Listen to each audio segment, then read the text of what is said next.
Epstein has a voluminous amount of information that they have not released before.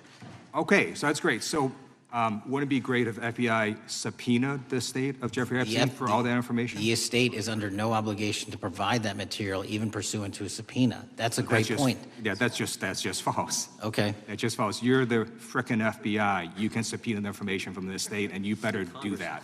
That's literally not how it works. I'm going to move on now and talk about Epstein's client list. You confirmed that it exists. Attorney General Pam Bondi confirmed earlier this year that it exists. So I just want to ask you a simple question. Is Prince Andrew on Epstein's client list?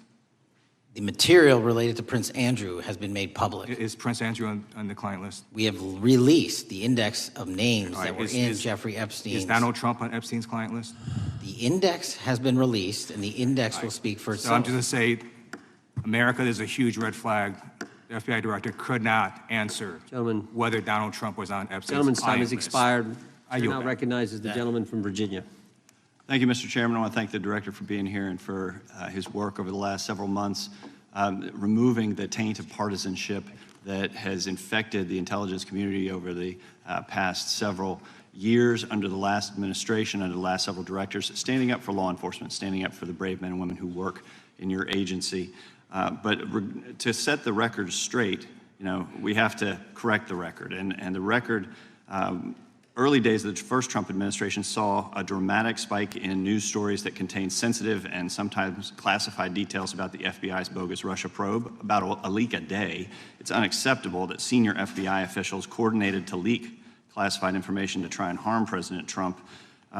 Documents produced to the committee in August of this year revealed that the FBI interviewed a former Intelligence Committee staffer who gave details on a systematic process through which leaks of classified information were affected by then Chairman, now Senator Adam Schiff. Were these findings escalated within the Bureau's chain of command, and if so, to what level? Sorry, were the findings escalated? Were these findings that were given to us escalated within the Bureau's chain of command, and if so, what level? Did you receive this information? That entire matter is currently under investigation by the people at the FBI that handle leaks of classified information. All right, it's good to know that there is an ongoing investigation. Can you tell me whether these leaks to the media compromised any ongoing FBI investigations during the Trump-Russia probe? I can tell you, generally speaking, the leaks of classified information are detrimental to any work the FBI is doing. Now, former Director James Comey testified before the Senate Judiciary Committee that he had never been an anonymous source, nor authorized anyone to be an anonymous source in news reports about matters relating to the Trump investigation or the Clinton investigation. Was Comey's testimony true? In reference to Director Comey, I'm very limited in what I can say because of what the current status of those matters are with the FBI and the Department of Justice. When I am able to make those public, I will. Can you tell me if there's an ongoing investigation there? Again, without identifying any individuals related to the information you're generally speaking about, there is an ongoing matter that has been under review by the Department and the FBI for some time.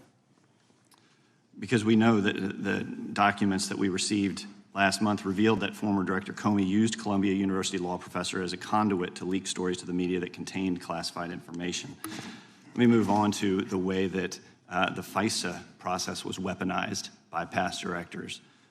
Prior to your confirmation, you raised concerns about government misuse of FISA, including Section 702, stating that FISA was in need of major reform. Specifically, you highlighted that the Fisk report that the FBI had conducted 278,000 improper searches of the FISA database. Do you remain concerned about governmental abuse of FISA in Section 702? I'm always concerned, but what we've done since I became FBI director is implement new audit systems. We are nearing 100% review of the 702 query system that you are specifically referring to, and we've also eliminated anyone that has ever touched that database that has in any way made a mistake, whether intentional or not. And we have also identified a system in which those going forward who misuse the 702 system, they don't get 2 strikes. They get 1 and you're done.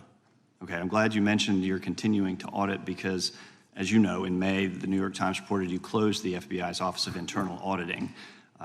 Can you explain why you decided to close this office?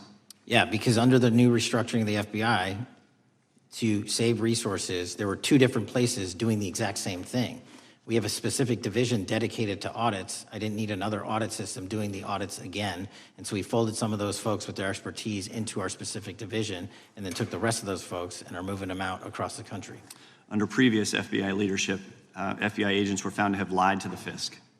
There have been hundreds of thousands of violations of the querying standards. In light of past violations, what action is the FBI taking to ensure that similar abuses do not occur in the future?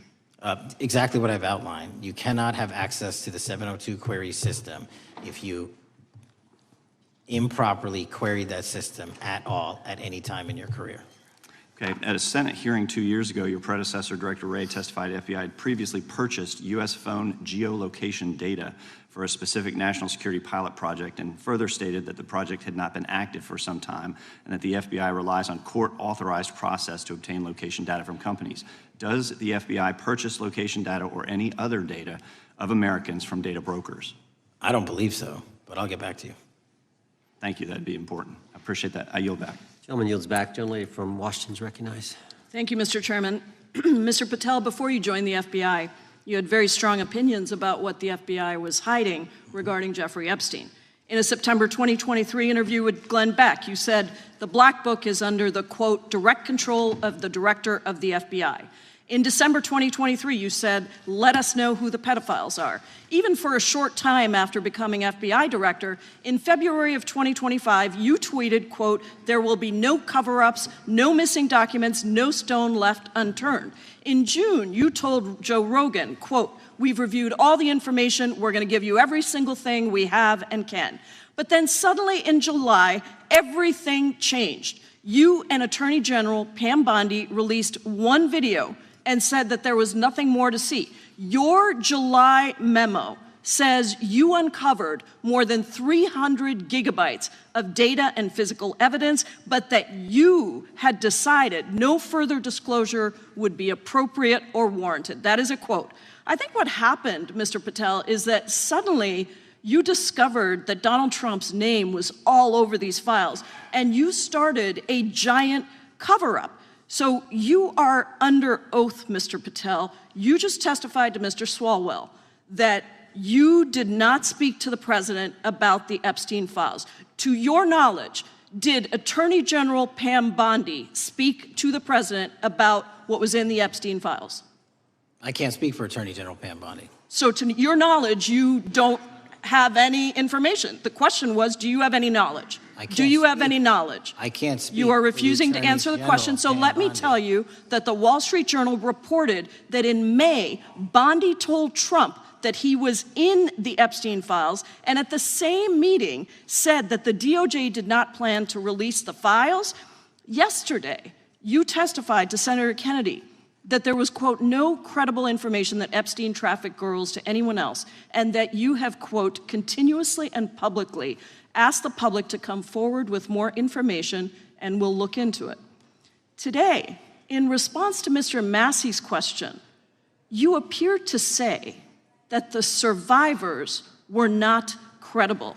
These are survivors. That's not at all what I said. Okay, great. I'm going to ask you this in a second, but let me tell you about the survivors, and let's bring them up here into the room. These are women who came to the Hill and testified that they were groomed and raped at the age of 14 and 16 years old, and they called to meet with the president and to meet with the FBI and to have people investigate their claims. Some of them have never testified before. If you are so interested in getting the public to submit any information, why have you not met with them? You said you haven't met with them. Have you met with them? I'll give you one more chance. My job as the FBI director is to Is the invite all answer yes or investigative no leads. to whether or not you met with these women who were sexually abused and raped? Any insinuation by you or any What people is on the your an- side that I am not manhunting child predators and sex traffickers, just look at the Mr. stats. Patel, And you talk Mr. about Chairman, cover-ups, man. Mr. Chairman, you this talk is about my time, cover-ups. and I will take as much time as I Where were want. you during the Instruct the Obama and witness, Biden Mr. administrations Chairman. when these so-called Instruct the cover-ups were witness. going on? Mr. Why didn't Chairman. anyone in those administrations talk to any of these Mr. purported Chairman. witnesses? Let's I have get some regular welcomed order, Mr. every Chairman. single person to provide credible information. Time belongs to the gentlelady from Washington. Washington. And I'm but going to take when another you couple accuse of the minutes. witness of something, he's allowed to respond. That's how it works. You say Listen, he something, didn't you say even, something, excuse he's me, allowed to Mr. Chairman, you have respond. Point always of order. been fair, but this And is I'm not being fair. fair, and you will get No, your- this you will is get your my time. time, and he You will give the said that gentlelady the a few witnesses additional were not credible. seconds of time. I'm going to get an additional minute of time because No, that's you'll how get much what, time you he won't get a took. minute, you'll get some seconds, what we think is under 5 minutes. You don't get to demand how Mr. much time you Patel. get. That's not how it works. Mr. Patel, are the victims of the Jeffrey Epstein horrific trafficking ring, are they credible? Any person with information about ongoing I sexual didn't. trafficking. I'm asking you if they're credible. Ma'am, I'm Are they commenting on the credible? evidence we have. But And I'm- we have routinely asked for people to come forward with more evidence, and we will look at Mr. it. And the evidence that we have was the same evidence that the Biden and Patel, Obama Justice Departments Mr. had. Patel, And they this is determined, not new. me, they determined Mr. that Chairman, information was not Mr. credible. Chairman, he's not letting me even ask my questions. You This is ask the ridiculous. questions, he gives an answer. You may not like what he says, No, but that I'm doesn't mean you get to asking, he's not interrupt answering him. my question. Mr. You Chairman, have could we an- restore the gentlelady 45 seconds so she We can will give complete her her question? additional 30 seconds, which is what I said I'm earlier. going to keep taking my time because you'll take here's the the time thing. that you get. You get are 30 not seconds. answering the question. The question I is, have, you just don't like the answer. Are these women credible? It's a yes or no answer. I have answered the question. Well, and I what is keep the telling answer? you, I'm the only FBI director that has welcomed new information in this Okay. case. This You're not- administration is the only one that has welcomed any new information in this Is there case. a yes or no to whether Present the new victims credible are information. credible? Present new Are information. the victims credible The victims- or not? I'll tell you what happened in the last Trump Are they administration. credible or not? You can't even Victims say. credibly came forward, and you know what happened? President Trump authorized the indictments of President Jeffrey Trump Epstein, called not them Biden, a hoax. not Obama, President Trump no one called else. the entire thing a Democratic hoax. So I would like to ask The you gentlelady's if time has you expired. will I gave her meet- the additional if you- 45 seconds she if you requested. will The meet- gentlelady yields back. The gentleman from Mr. New Chairman, Jersey is I would like recognized to for his ask if 5 you would minutes. meet with the women who were sexually time does not abused belong- and raped and groomed time does at not the belong ages to the of gentlelady from 14 Washington. and The time now 16 belongs- years old. Are the you time- going to cover up? No, I'm Are not you gonna- going to I'm continue gonna to recognize cover the up gentleman for from the New Jersey rich for and his 5 minutes. powerful men, including those that might be on this committee? I can yell Or too, are Mr. you Chairman, going but I don't wanna yell allow above them this. to The time belongs testify? to the gentleman from New Jersey. I Are you appreciate going the to allow gentlelady them to yielding testify, back. Mr. Patel? Go ahead. Will Mr. you Angelo. allow them to testify to you, Mr. Patel, Mr. Patel, thank you for being here.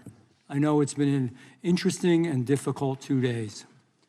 And I wasn't going to talk about the Epstein thing because there's a lot of other issues that affect the FBI, but I have to say a few words.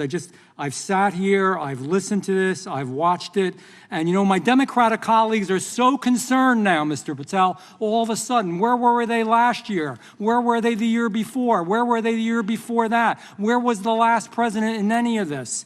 Well, all I know, the only thing I see is a single letter from the ranking member that was sent in 2019 that he didn't like the plea deal, and some people signed on to that. Most of the truth, the real truth, let's be honest, let's be intellectually honest. The real truth is we didn't hear from them at all. Anybody of them. Hardly any of them ever mentioned it. Some of them didn't mention it at all until the beginning of this year. Earlier in the year it started. Not one Democrat asked Director Wray. We all remember Director Wray was here. Not once, not twice, multiple times. Nobody asked Director Wray about Epstein before this committee. Nobody was that concerned. Where was the concern for the victims then? Where was the moral righteousness then? Where was the outrage then? Where was the sense of duty then? Where was the desire for accountability then? Where was the urgency for justice then? Most of all, where the hell was the integrity then? You know what the truth is. Let's just say it, man. Tell the truth time. The truth is, it's politically useful for them to try to do this now, even though they didn't give a damn about it in the past. And you know what? That's an insult to the victims, and that's an insult to America. Continue to do the work you're doing. Continue to uncover what needs to be uncovered. One real quick thing before I say anything to 9/11. We know that was mishandled by the past director and by the past FBIs. There are family members here. There are family members who are concerned. God Almighty, we want to get to the truth of that. I ask you, please, to meet with them, to talk to them, and to investigate this with truth. You know, in the Biden administration, we went through a very dark and difficult period of time. The FBI trust was broken with the people. Catholics were, this is the stuff we've been talking about, were labeled radical threats for praying in their churches with their rosaries. Parents at school boards were called terrorists for standing up for their children. Hindu holy men in New Jersey. We have the largest Hindu temple in the world. They were attacked. They were put up against the wall with guns to their heads. So it isn't just a Catholic or Christian thing. American Jews were targeted in colleges and universities, and a lot of folks in the FBI, in the past FBI, not this one, didn't give a damn. We can't go back to targeting religion. We can't go back to silencing free speech. The Biden administration did that. So I got questions for you. Hopefully thoughtful questions that you can answer for us in a thoughtful way. How is this FBI now, under your leadership, how are we restoring trust for Catholics, for Hindus, for Jews, for parents, for all the other, for just American people that were targeted by FISA because they had a different viewpoint? How are we restoring that trust in the FBI? In multiple ways, sir. One, and maybe most importantly, is through transparency and providing the American public with the material so they can see, read it themselves as to what the abuses were in the past, whether it relates to the Catholic memo or the Hindu incident you talked about at the largest temple in North America. Any institution of faith and any member of faith will not be investigated by this FBI because they are men and women of faith ever, period. And nor should they. Nor should they. I don't mean to interrupt you, but my God, of all the amendments to the freedom of speech, freedom to believe in what you want to believe in, I know you're standing up for that. Continue. I'm sorry. No, that's it. Sorry. Okay. The Richmond memo was driven by a reliance on sources. The Southern Poverty Law Center, you know, the words sound nice, but the organization's not so nice. And we've seen the Anti-Defamation League distort data that counts as violence. Have you been able to identify and eliminate these kinds of partisan sources? We welcome all sources, but we want objectivity and neutrality and decency in the way we report all this. Have you been able to uncover any information there? How do we make sure our sources are good in the future? We have reviewed the source processes that infiltrate any institutions of faith, and they will no longer be going into institutions of faith. They will be directed towards criminal activity and protecting the homeland, the two most important missions the FBI has, and that's what we're going to continue to do. Good. And I'll say this, there was a lot of bull today, a lot of you know what, and I'm not going to say it because I respect the institution so much going on around here. Continue to do the work of the people. You are here for that reason. The administration is here for that reason. It was weaponized and politicized, the FBI, in the past. I hope to God we never, ever see that again. One of the darkest parts of American history. Thank you, Mr. Patel. I yield back. Mr. Chairman, I have a unanimous consent Gentleman request. yields back. The gentleman from New York is recognized for UC. I would like to introduce a CNN article that explains how an alleged top leader of the MS-13 gang was dismissed. His case was dismissed in Brooklyn so that he could be deported back to El Salvador, even though he was charged with murder. Without objection. Mr. Chairman, I have some unanimous The consent lady from requests. Washington is recognized. I ask unanimous consent to enter into the record an article titled "Justice Department Told Trump in May That His Name is Among Many in the Epstein Files." Without objection. I have another one that is a July 2025 article by the New York Times entitled "How a Frantic Scouring of the Epstein Files Consumed the Justice Department," stating that DOJ and FBI employees reviewing the Epstein Files were instructed to flag any mentions of Trump and other celebrities. Without objection. And I have another unanimous consent request to enter into the record an August 2025 article by The Guardian entitled "Ghislaine Maxwell Hinted at Epstein's Ties to Trump Officials. Why Wasn't She Pressed for Names?" stating that Maxwell told Deputy U.S. Attorney Todd Blanche that some of the, quote, cast of characters around Epstein are in Trump's cabinet. Without objection. Chair now recognizes the gentlelady from Pennsylvania. Thank you, Mr. Chairman, and thank you, Mr. Patel, for coming before us to testify today. I am concerned by your repeated claims that you're not able to disclose anything further about the Epstein investigation and files, and that there's no evidence of a broader conspiracy or other people who should be charged. because the American people aren't buying that you've been transparent or that there's nothing further to be seen. In your exchange with my colleague, Mr. Roy, you reiterated something that I heard you say yesterday in your Senate testimony, and that is, under your direction, the FBI will always follow the money. Is that right? The money, did you say? Yes. Yes, you said you'll follow the money. That's great.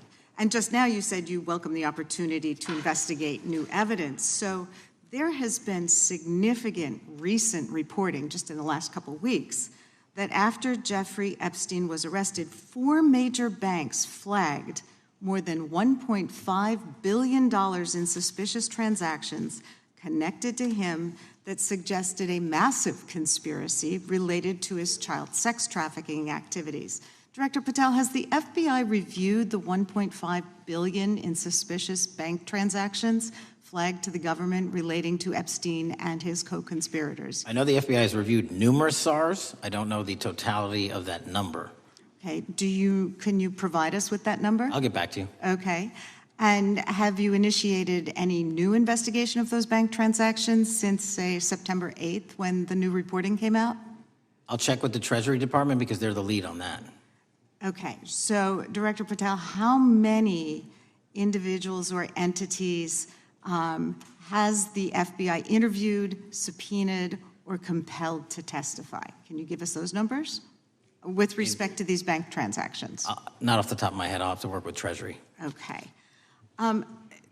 We're concerned, you see, because you say you're going after child predators, but We are. obviously this is how you follow the money, is if you follow the bank transactions that apparently enabled the child sex trafficking. Would you agree? It's one of the valuable investigative tools is to follow the money. Okay. Have Jeffrey Epstein's victims have asked us to ask you whether or not you've investigated Epstein's lawyers, the lawyers who facilitated those payments. Have you subpoenaed or questioned any of those lawyers? So in 2018 and 19, what I recollect is many, if not every one of those lawyers was part of the investigation. But you weren't there at that time, I wasn't right? there. Okay. So can you get us the names and the numbers of who was investigated then with respect to those lawyers? As long as I'm allowed to release it, absolutely. Okay. Well, if we provide you with subpoenas, I assume you can release it. Is that right? We have a current subpoena and we're working with Congress to provide it. Okay. You've said that the Acosta investigation had an original sin. Mm-hmm. What do you mean by that? Basically, if you're looking at an actual pedophile ring, what you should not do is limit the time frame in which you're legally able to collect information. So search warrants that Mr. Acosta utilized in 2006 and 7 leading to the 2008 plea agreement had a very specific narrow window of years, I think 3 or 4 years. And so information pursuant to legal process wasn't collected for 10 years or 15 years or 20 years. It also, subpoenas were not sent out to hundreds of witnesses at the time, hundreds of victims at the time. None of that was done. None of these people were put in grand juries. And so the totality of information from the jump, instead of being this big, was like this. And that, in my opinion, is not how you run an investigation if you're trying to break a sex trafficking ring. So you're now in charge of the FBI. Why haven't you done that investigation?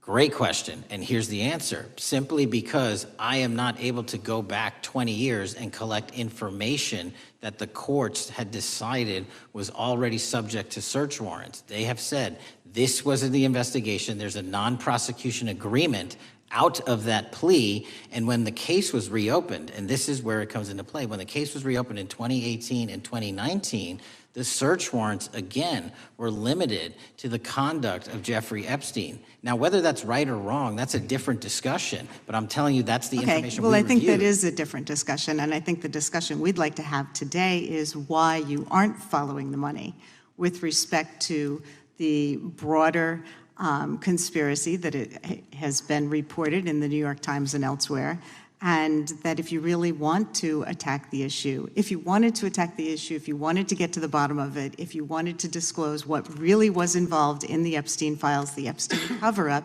that you would be taking very different actions that you are today. I do want to seek unanimous consent to enter into the record the New York Times September 8th, 2025 article, How J.P. Morgan Enabled the Crimes of Jeffrey Epstein. Objection. And also an article dated July 17th, 2025, in the Epstein case, Follow the Money. Objection. Okay, thank you. Gentlelady yields back. Mr. Chairman. Gentleman from Maryland is recognized. Thank you much. Pursuant to Clause 2K6 of Rule 11, I move that the committee subpoena the CEOs of 4 banks, J.P. Morgan, that's Jamie Dimon, Bank of New York Mellon, Robin Vince, Bank of America, Brian Moynihan, and Deutsche Bank, Christian Sowing, in order to get the suspicious transaction reports. These 4 banks have flagged to the government $1.5 billion in suspicious transactions related to the sex trafficking crimes and conspiracy of Epstein, Maxwell, and all of their collaborators. And as you know, Mr. Chairman, we got the SARS reports for Hunter Biden totaling around $20 million. And so these $1.5 billion in SARS reports we should get, especially since the director doesn't seem to be forthcoming. And I request that we do this immediately. I think the director's been very forthcoming. We will hold any motion to subpoena in abeyance until the conclusion of the hearing. The chair now recognizes the gentleman from Texas. Thank you, Mr. Chairman. Thank you, Director Patel, for being here. It is quite clear that certain members of this committee, they want their 15 seconds on TV, stamping and coming. Maybe it's for fundraising. Maybe they're struggling in their district. They need a little bump. But they turn a committee into a clown show, and that's what we're seeing. You're being unjustly attacked today.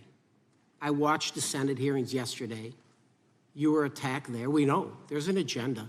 There's always an agenda. It's the same characters with the same personalities, the same objective, and that is destroy the mega movement. You're being attacked, Director, is because you're effective. You highlighted what you've been doing in D.C. with the president in reducing violent crime. You're very effective. Another individual that was very effective with meaningful debate and dialogue was Charlie Kirk. And they killed him for it. Charlie Kirk was a man of faith.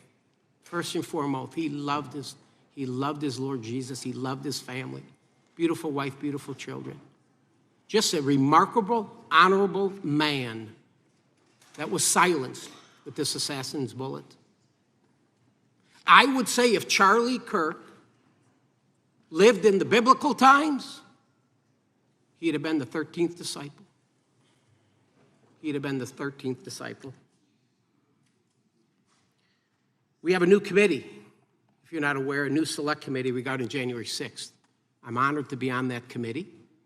I'm looking forward to working with other members to expose truth, questioning federal agencies that were involved on January 6th, like the FBI, played a role, but we don't really know, Director, to what extent.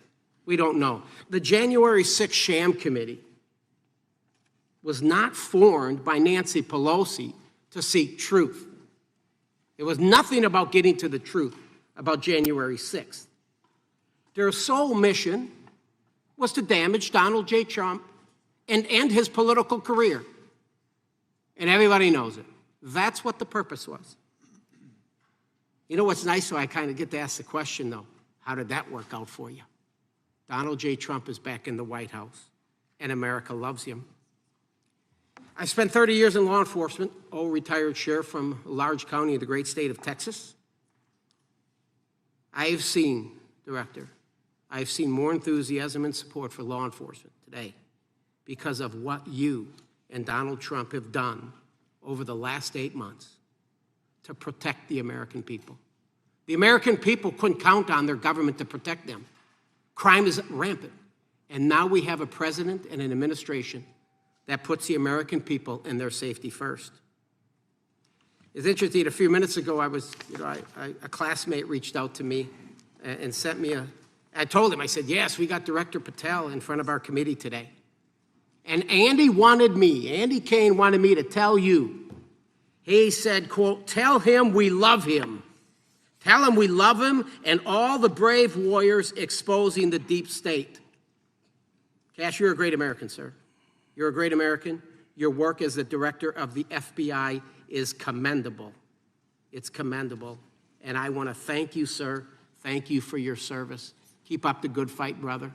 Don't let them tear you down. Keep up that good fight. You have it in you.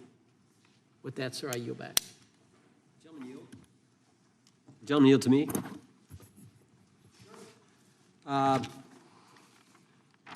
Director Patel, there were 26, the gentleman mentioned the select committee, there were 26 confidential human sources at the Capitol on January 6, 2021. 4 entered the Capitol and thereby broke the law. Do you know if those individuals were being paid by the Ray FBI?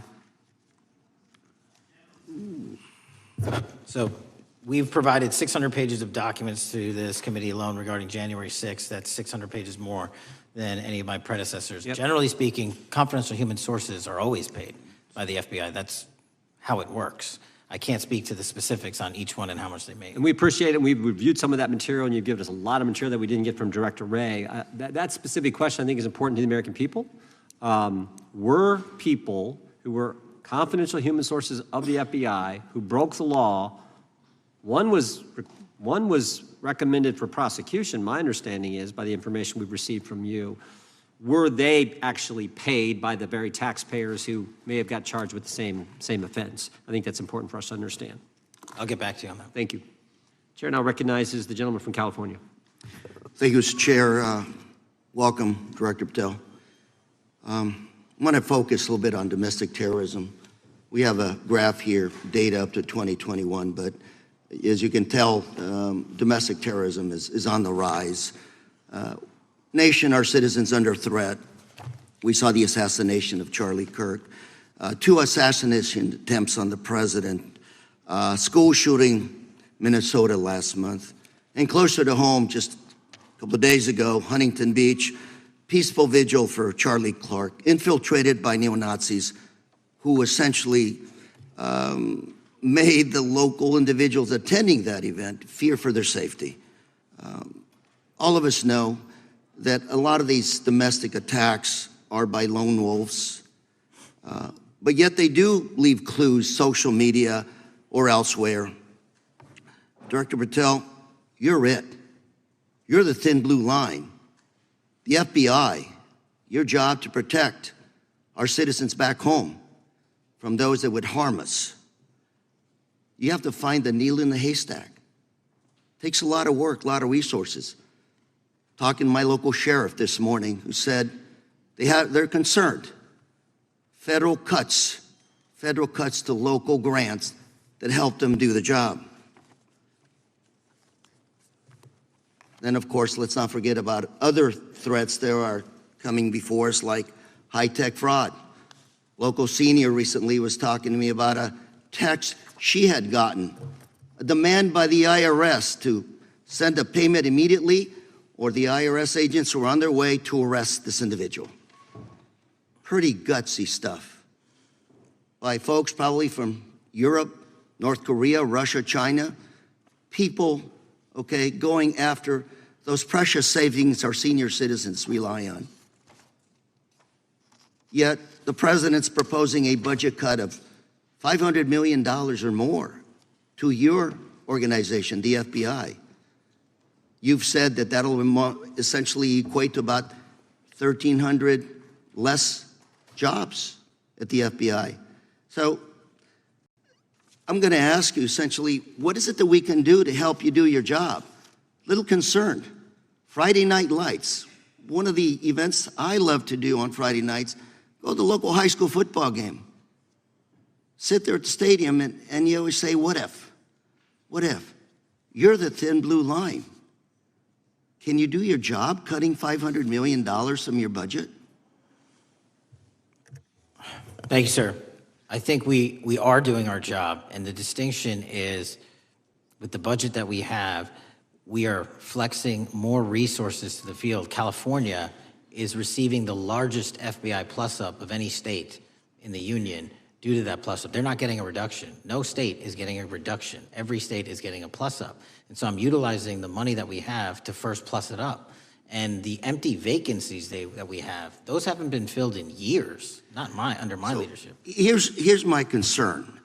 You're going to do well. You're doing more with less, is what you're saying. Yet we're about to vote on a budget that has $88 million more to protect members of Congress, the executive branch, in the Supreme Court. There's a contradiction here. Back on Main Street, we're saying you can do more with less, you can protect them with less money, yet here in Washington, we're saying we need more money to protect members of Congress. It's a little contradiction here. Or maybe, sir, you ought to talk to leadership about coming in with your management style to protect the Supreme Court, Congress, and the administration. Otherwise, it's essentially a hypocritical situation. We need more protection, yet folks on Main Street can do with less. My concern is folks on Main Street. We also were, I think we received over $300 million in the big, beautiful bill, and we're also receiving pots of money from our interagency, so this sort of $500 million cut isn't entirely accurate. You're still getting cut $200 million plus. You're still moving your agents to do ICE work, so you are leaving a lot of bases uncovered. And I'm not going to be argumentative with you, Director Patel. I'm just saying, if that thin blue line does not hold, people on Main Street will pay the price. I agree with you, sir. And I just look forward to working with you, because I am very concerned that these kinds of budget cuts are short-sighted, especially when my local sheriff calls me and says, we need more support, and we're looking at budget cuts. I'll work with you, sir. Thank you, Mr. Chair. I yield time. Mr. Chairman, I have another unanimous consent The request. gentleman yields back. The gentleman from New York is recognized for unanimous consent. I seek to introduce a December 2024 OIG report from the Department of Justice, which confirms the conclusion of the Bill Barr Justice Department that the so-called whistleblower, a disgruntled former employee of the Intelligence Committee, was not a credible witness, and there were no further actions taken. Without objection. Mr. Chair, I'd like to submit some items for the record. You bet. Gentleman from California. First one, Trump's deportation diverts FBI agents off child predator cases. Second one, FBI director backtracks on administration's proposed budget cuts. And number three, Trump administration says 70% of ICE detainees do not have criminal convictions. Without objection. Gentleman from Texas is recognized. Thank you. Director, earlier this year, the committee learned of new documents tied to the Crossfire Hurricane investigation and the Russia collusion hoax against President Trump. Your efforts in declassifying key documents tied to this investigation allowed the committee to acquire thousands of pages that it did not have previously. Did any of your predecessors make any effort to declassify these documents? Not to the extent we have. Did any of your predecessors share or leak any details that were classified at the time? There are ongoing leak investigations across the board at the Bureau related to this. I believe one of those is Mr. Comey, and I thank you for continuing that investigation. Among the declassified documents are the Durham Report Annex, the Crossfire Binder, and the Nellie Orr Criminal Referral. Could you summarize for those watching what we know about the Russia collusion hoax so far? Well, sir, I think the record will speak that the Russia collusion matter was perpetrated by a political party to go overseas and obtain information from a foreign intelligence asset, only to have that information, which was demonstrably false, turned over to the FBI, who walked into a federal FISA secret court and asked for a secret surveillance court order and lied to the federal court, and we know that because someone was convicted of it, and only to surveil the political opponent. So that is a massive scandal. We helped expose it. And in terms of the pages of productions, I provided 1,400 pages of production related to Crossfire Hurricane, and my predecessors have provided 0. I appreciate that, and I appreciate your courage and commitment to declassifying these important documents for our review, and hope that you'll continue with this commitment. Can we expect to see more declassification efforts regarding the Crossfire Hurricane and Russia collusion hoax? Yes. Thank you. I yield the remaining balance of my time to Chairman Jordan. Oh, I thank the gentleman for yielding. And Director, that's when it all started, right? The whole Russia, that's when it all began. And then it was Mueller, then it was impeachment, then it was Jack Smith and Fonnie Willis and Alvin Bragg and you name it. But it all started then. And that's why I think the gentleman from Texas wants to make sure we get all the information there. And I want to go back to when it was changed. We talked about this earlier. I just want to read to you what the CIA officer said to the House Permanent Select Committee on Intelligence. Quote, Brennan refused to remove the dossier, and when confronted with the dossier's main flaws, he responded, yes, but doesn't it ring true? So that's what he initially said. And then when he was talking to this committee, he said the CIA was very much opposed to having any reference or inclusion of the Steele dossier in the intelligence community assessment. So on one hand, you got a witness who was there who said he refused to remove it even though he knew it was garbage. And then he's, on the other hand, telling the committee, no, no, no, we didn't want anything to do with it. It shouldn't have been a part of the intelligence community assessment, which we know it was. You know it was. You found that. Those are two entirely different stories. I think Mr. Brennan has some explaining to do, frankly, what happened there. And I think you said earlier that this whole thing, and I think you said to Mr. Gooden, this whole thing is being looked at as part of this grand conspiracy to undermine the president, whether it's Comey, Brennan, Clapper, former head of the Intelligence Committee, now senator from, whoever it is, that's all being looked at. Is that accurate? Yes, sir. Well, we appreciate that. And part of what's also being looked at, and I think the gentleman from Wisconsin brought this up earlier, what is a burn bag for, by the way? Generally speaking, the intelligence community obviously utilizes and possesses classified documents, but drafts of those classified documents and even ultimate finished products of those classified documents have to be recorded and or discarded. And if they are discarded, the only way we do that, the hard copies, is we literally put them in burn bags that are identified specifically for that purpose, and there is a very exact courier system in which those burn bags are obtained and the material inside is destroyed. So it's to get rid of the material, right? Yes, sir. And it looks like the annex that Mr. Durham in his investigation had was put into a burn bag by your predecessor, I assume, to be destroyed. Is that accurate? Without getting into the stylization of the evidence, anything that's put in a burn bag is for purposes of destruction. Do you find that interesting that the Durham annex was placed in a burn bag, that you would discover that when you took over as the head of the FBI? We found a lot of information in a lot of burn bags. Well, we appreciate you finding that. We'd like to know a little bit more about that, and we look forward to that information coming forward. And I appreciate the gentleman yielding.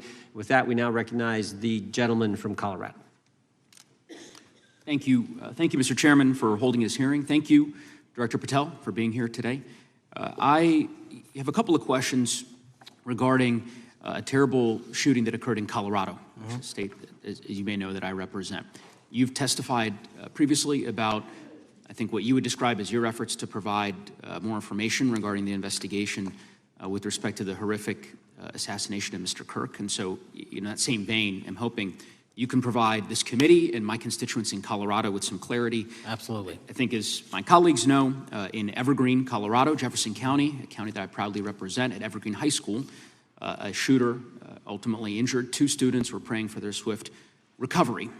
There's an article here from Colorado Public Radio. The title is, quote, FBI was already investigating an account that may have been linked to the Evergreen shooter. You're familiar with the circumstances generally, Director, regarding this terrible tragedy. Yes. So my understanding from the public reporting is that an organization reported to the FBI in July of this year regarding, just reading here from the article, that the FBI opened an assessment into a social media account user whose identity was unknown and who was discussing the planning of a mass shooting with threats nonspecific in nature. This is the FBI's statement to the press. And that the FBI continued to work this assessment investigation to identify the name and location of the user up until September 10th, 2025, which was the day of the tragedy. Can you provide us some clarity on what were the impediments to finding, the account user, and maybe describe in greater detail the FBI's work in that regard? Generally speaking, yes, because I know even though the shooter's deceased, the investigation we're not done. Sure. And so the impediments to finding these individuals, and you highlight a great point. We had 2 huge tragedies in the span of days in this country. The school shooting in Evergreen, Colorado being one of them. And proactively going out onto these social media platforms, which are so large, is our biggest impediment.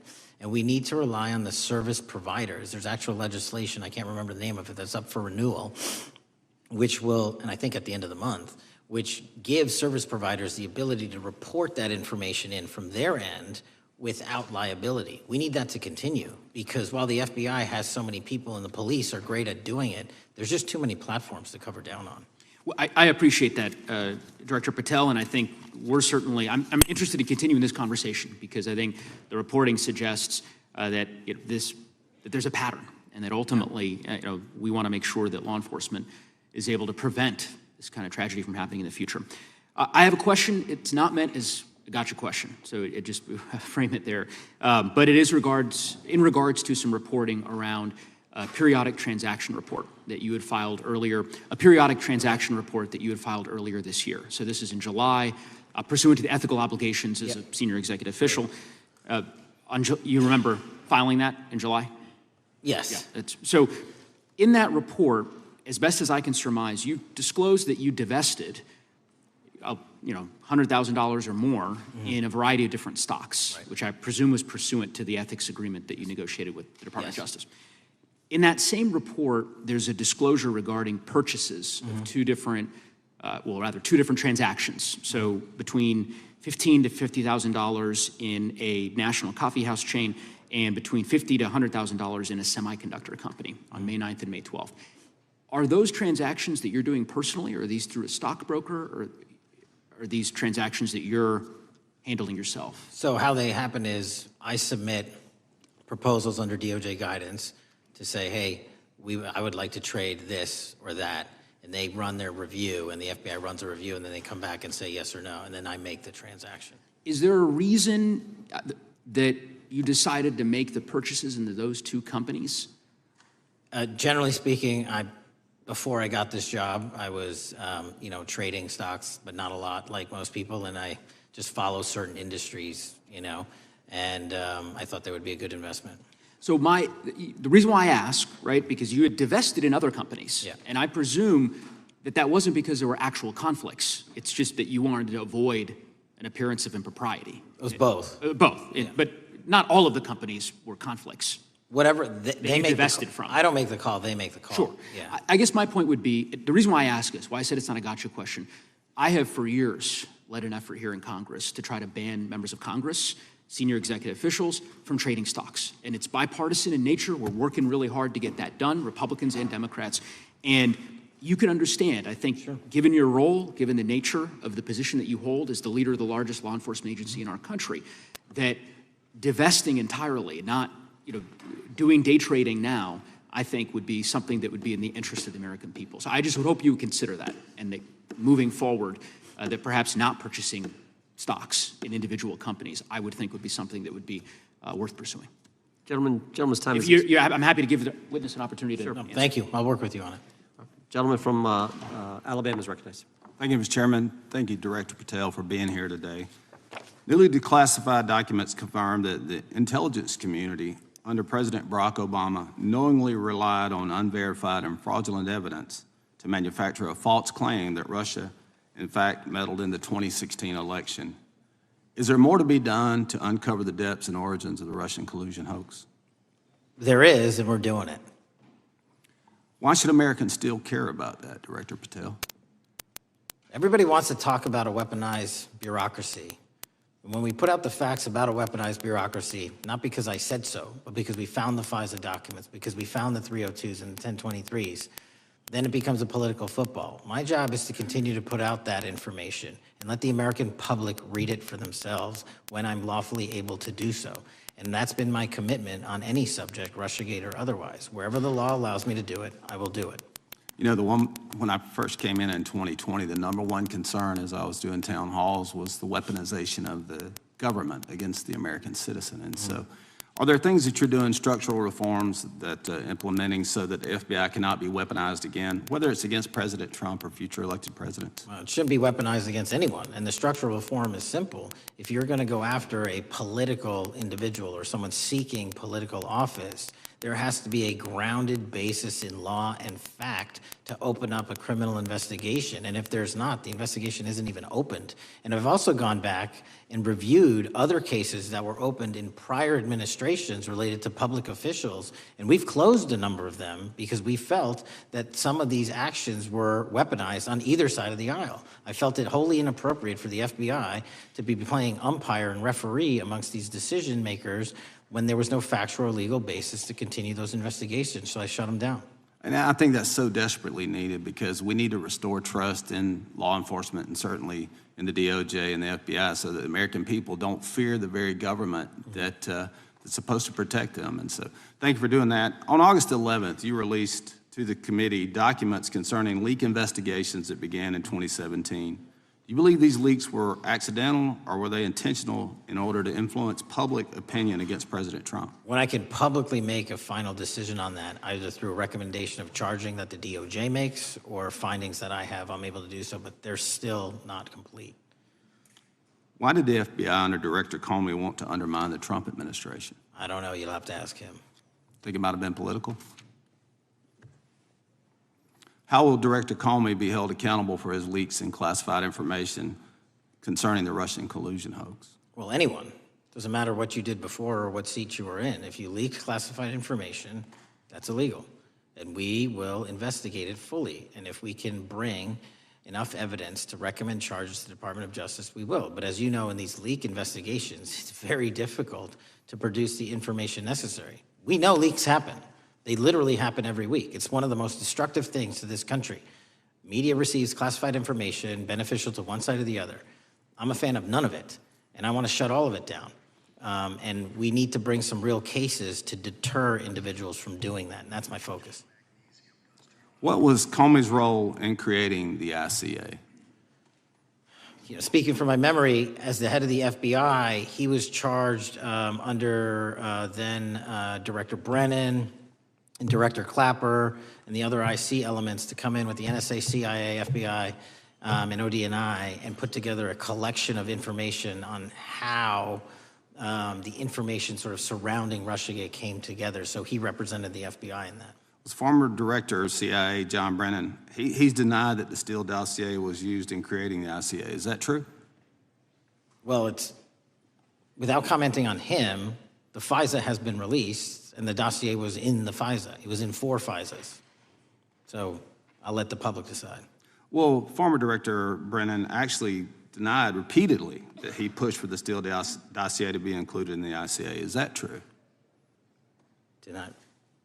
I'll let his testimony speak for itself, but then Deputy Director Andy McCabe also testified to the House Intelligence Committee, which has now been declassified, that were there no Steele dossier, there would have been no FISA. Well, my time's getting close, but let me tell you this, sir, and my colleague from Texas said, thank you for the job you're doing. You're making the American people safe. You're restoring trust in these agencies that so many of us had lost trust in. So thank you for the work you're doing. That thin blue line, you're doing a fine job, and we want to let you know we appreciate it. Thank you. God bless you. Lady from California is recognized. Thank you, Mr. Chair, and thank you, Director, for coming here today. And actually, thank you for your response to my colleague from New York who asked you earlier about violent extremism. And you said that there is violent extreme ideology on both sides. And I think you actually alluded to that same statement yesterday in the Senate. So I too have some questions I'd like to ask you. These are not gotcha questions, and just deny, please, what you deem to be false. So Dylan Roof, who followed white supremacist propaganda, murdered 9 black parishioners in Charleston in 2015. Do you deny this? I'm sorry. Dylan Ruth? Roof? Roof, can you give me some more information? You're head of the FBI, you probably know this. If you don't know, that's fine. You can give me a reminder. I've got a lot in front of me. It was national news. Robert Bowers murdered 11 Jewish worshipers in Pittsburgh in 2018. I do remember that. And it was the deadliest anti-Semitic attack. So do you admit that that happened? I'm not saying the other thing didn't happen. I'm just asking for a little information. Patrick Cruces, who posted a manifesto about a Hispanic invasion, walked into a Walmart in El Paso, Texas in 2019 and began firing. He murdered 23 people that day, and the youngest was 15. Do you admit or deny that that happened? I'll take your presentation as accurate. All right, well, I have to say all of these cases have been adjudicated. As I said, they are not gotcha questions. These incidents were national news. And as director of the FBI, you have access to all of this information. So in 2022, Peyton Grendon walked into a supermarket in a black neighborhood in Buffalo, New York, and started shooting. He murdered 10 people that day. And on September 10th, your friend Charlie Kirk was assassinated. Tyler Robinson has been taken into custody and charged, but also on that day, Desmond Holley, a 16-year-old white male, shot and injured 2 students at a high school in Colorado before killing himself. And according to the Anti-Defamation League, he had a fascination with mass shootings and white supremacy. So do you admit to, deny these facts? Those happened. Okay. Your predecessor, former FBI Director Christopher Wray, said that one of the most dangerous concerns is that racially motivated violent extremism, especially white supremacists, has been the biggest chunk of our domestic terrorism cases and is responsible for the most lethal attacks over the last decade. Do you admit or deny, A, that he said this? I'll let the record reflect that. Whatever he said was what he All said. right, and do you agree? That there is racially motivated crimes being committed in America, yes. Yes, especially white supremacists, which is the biggest chunk of our domestic terrorism. I'm glad that you said this. So last week, President Trump was asked if there were extremists on both the left and the right. He was actually asked this by Fox and Friends, and his exact words were, "I'll tell you something that's going to get me in trouble, but I couldn't care less. The radicals on the right oftentimes are radical because they don't want to see crime. The radicals on the left are the problem, and they're vicious, and they're horrible, and they're politically savvy." Do you agree with the president? I don't speak for the president. The president speaks for himself. Do you agree with the president? On what matter? On the question that I just asked, do you agree with his statement about the radical left? That there's ideology that's driving violence on both sides? Yes, that's what he acknowledged. No, he didn't. He didn't. Okay. But I'm glad that you're saying that and actually creating some separation between you and the president. And I'm glad that you That's literally are not what happened. He said acknowledging both. that there is violent extremism on both sides. What's interesting is that the research arm of the Department of Justice, the National Institute of Justice, do you know what that is? I'm familiar with them. Okay, great. It is the research arm of the Department of Justice, and it published an article in 2024 devoted to domestic radicalization, violent extremism, and terrorism. I have it. It's interesting that it's no longer on the website. It has been scrubbed, but I ask these questions because what makes a strong, qualified director of any business, of any household, of the FBI, what makes a reputable prosecutor is not lapdog loyalty, but a commitment to the creed that evidence is agnostic and that the evidence will lead you to making the right decisions. And your job, no one's job is to like the data or the evidence, it is to collect it. That is how you gain trust. And Mr. Chair, I would like to enter into the record, if I may. White supremacist group stands by racist ideology with unanimous consent. Without objection. Dylan Roof, the radicalization of the alt-right and ritualized racial violence. Without objection. Thank you. Another article, how Robert Bowers went from conservative to white nationalist. I'd like to enter that into the record with me. Without objection. Patrick Cruces believed he was fulfilling Trump's wishes in El Paso attack, his attorneys said. I'd like to enter into the record. Without objection. Buffalo shooting, how far-right killers are radicalized online. I'd like to enter that into the record. Without objection. Evergreen high school shooters online activity reveals fascination with mass shootings, white supremacy. I'd like to enter that into the record. Without objection. Murder and extremism in the United States in 2024, a report by the Anti-Defamation League. I'd like to enter that into Without the record. objection. And the article, the report that was scrubbed from the DOJ just recently, National Institute of Justice Journal focusing on domestic radicalization, violent extremism, and terrorism. I'd like to enter that into the record. Without objection. And lastly, the libertarian think tank Cato and their analysis on violent extremism and the right rising in extremist acts. I'd like to enter that into the record. Without objection. Thank you, and I yield back. Gentlelady yields back. Gentlelady from Wyoming is recognized. Just very quickly, Director Patel, thank you for being here, for your service to this country, and for the transparency that you have brought to the FBI and for the American people. Transparency that was absolutely non-existent in the Biden administration and FBI. I believe that you might have been asked earlier about whether you had had an opportunity to visit with any of Epstein's legal counsel. Were you asked that question earlier? I think so. Okay. One of the legal counsels or legal fixers for Mr. Epstein was Stacey Plaskett, the Democrat delegate to Congress from the Virgin Islands. So perhaps for those on the other side who are interested in talking to Jeffrey Epstein's attorneys, they could sure visit with one of their own colleagues. I want to focus on something that I think is very important that has not been addressed enough today, and that is related to the consequences of the Biden open border. One consequence of the Biden border crisis is the impact that it continues to have on our tribal communities, with the cartels taking advantage of our open borders, the Mexican drug cartels, by infiltrating our reservations and bringing violence, drugs, murder, trafficking, and more. Last year, when I questioned the Attorney General Garland about what the DOJ was doing to protect these communities, he simply deflected responsibility and said that Congress had not appropriated sufficient resources for them to be able to protect our tribal communities. Mr. Patel, what is the Trump FBI doing to counter the drug cartel infiltration and other violent crime targeting our Native American communities? Thank you. It only took more than half of this proceeding to talk about one of the priorities that the FBI has, which is crimes on tribal lands.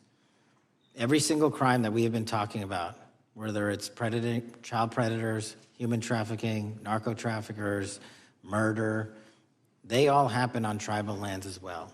And I've said since the beginning, it is a priority, which is why we launched Operation Not Forgotten on tribal lands. And I'm the first FBI director to meet with the staff and tribal leaders here in Washington, D.C. and elsewhere, and invited them into my office and headquarters to see them, because I need engagement with tribal leadership, and I need our police and FBI agents to be engaging with tribal leadership. Otherwise, we're not going to break through. We have 1,900 Indian country cases open right now. We've got 600 indictments this year alone.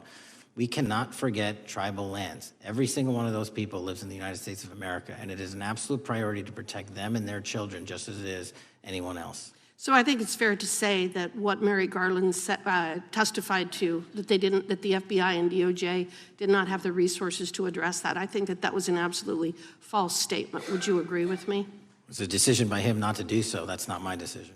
At the end of August, the U.S. Attorney and FBI announced that nearly 100 personnel representing members of the Safe Trails Task Force operated near Wyoming's Wind River Reservation to assist with reducing drug trafficking and illegal guns. Director Patel, you have routinely stated that it is your mission to partner with and strengthen local and state law enforcement partners. How does the task force and other FBI efforts bring tribal law enforcement into this process? The major problem with tribal lands is the sheer tyranny of geography and the amount of coverage that they have on land versus the personnel they have to do it. So what we've done is constantly surge resources to tribal lands across this country on a 30, 60, 90-day rotating basis, reporting back to us saying who needs more. And what we found is that most of these lands can be assisted by our counter-UAS program, our drone capabilities, and we're gonna do it because what's happening is the Mexican drug cartels are literally flying overhead, dropping their cargo, their narcotics onto this land where no one's looking, and then it's being disseminated to children, to youth, to adults on that land and killing them. And we gotta stop it before it gets dropped off. Well, and your testimony proves that the Biden administration did not lack the resources to address drug and violent crime in tribal communities or around the United States. It instead expended and wasted these resources investigating parents, Catholics, we now find out Turning Point USA, the RNC, and Republican organizations, rather than protecting our Native Americans by closing the border. Is that fair? I think so. Wonderful, thank you. And I do appreciate the work that you've done in this regard. I was previously the chairman of the subcommittee on Indian and Insular Affairs with the Natural Resources Committee, and safety and security on our reservations and for our tribal members has been one of our priorities, one of my priorities, and I very much appreciate the work that the FBI has done. Let me know if there's anything else I can do to help you, and with that, I yield back. I will, ma'am. Gentlelady yields back. The gentlelady from Georgia is recognized. Thank you, Chairman, and thank you for coming in today, Mr. Patel. In the past few months, the country has experienced a string of horrific, high-profile attacks that have been motivated by racial hatred or political ideology. Shooter attacked the CDC headquarters, firing hundreds of rounds and killing a police officer. An arsonist set fire to the Pennsylvania governor, Josh Shapiro's residence, with the governor and his family actually inside. Minnesota House Speaker Melissa Hortman and her husband were assassinated earlier this year. Clark and Charlie Kirk was murdered last week. Bomb threats have been made against HBCUs and the DNC, and just the list goes on and on. I only have just a few minutes today, so I don't want to take a lot of time to go into all the countless and devastating violent crimes and incidents that have happened at our schools or on our streets and in our communities that have just been happening all year long. Mr. Patel, just yes or no, is this type of political violence ever acceptable in your eyes? No. I'm glad that we agree that these heinous acts designed to instill fear and division in our nation are never, ever acceptable, yet each of these incidents has recently taken place under your watch. The FBI's website states that protecting the United States from terrorist acts is the FBI's #1 priority, including from domestic terrorists. Is this still your #1 priority? Domestic terrorism? Preventing domestic terrorism. Our #1 priorities are protecting the homeland and international terrorism and crushing violent crime, and domestic terrorism sort of interlays between both of those. Okay, so, well, then I'm glad that you're giving us the right answer, but unfortunately, your actions kind of tell a different story. Earlier this year, you granted the ranks of the FBI's Domestic Terrorism Operations Section. This is the section of the FBI that is most directly responsible for addressing political violence in our country by preventing attacks from occurring and effectively responding to them if they do. The agents in this section are the ones who stopped an individual stockpiling weapons, who planned to attack schools and churches in Florida and seized bombs made by an ISIS sympathizer in New Orleans.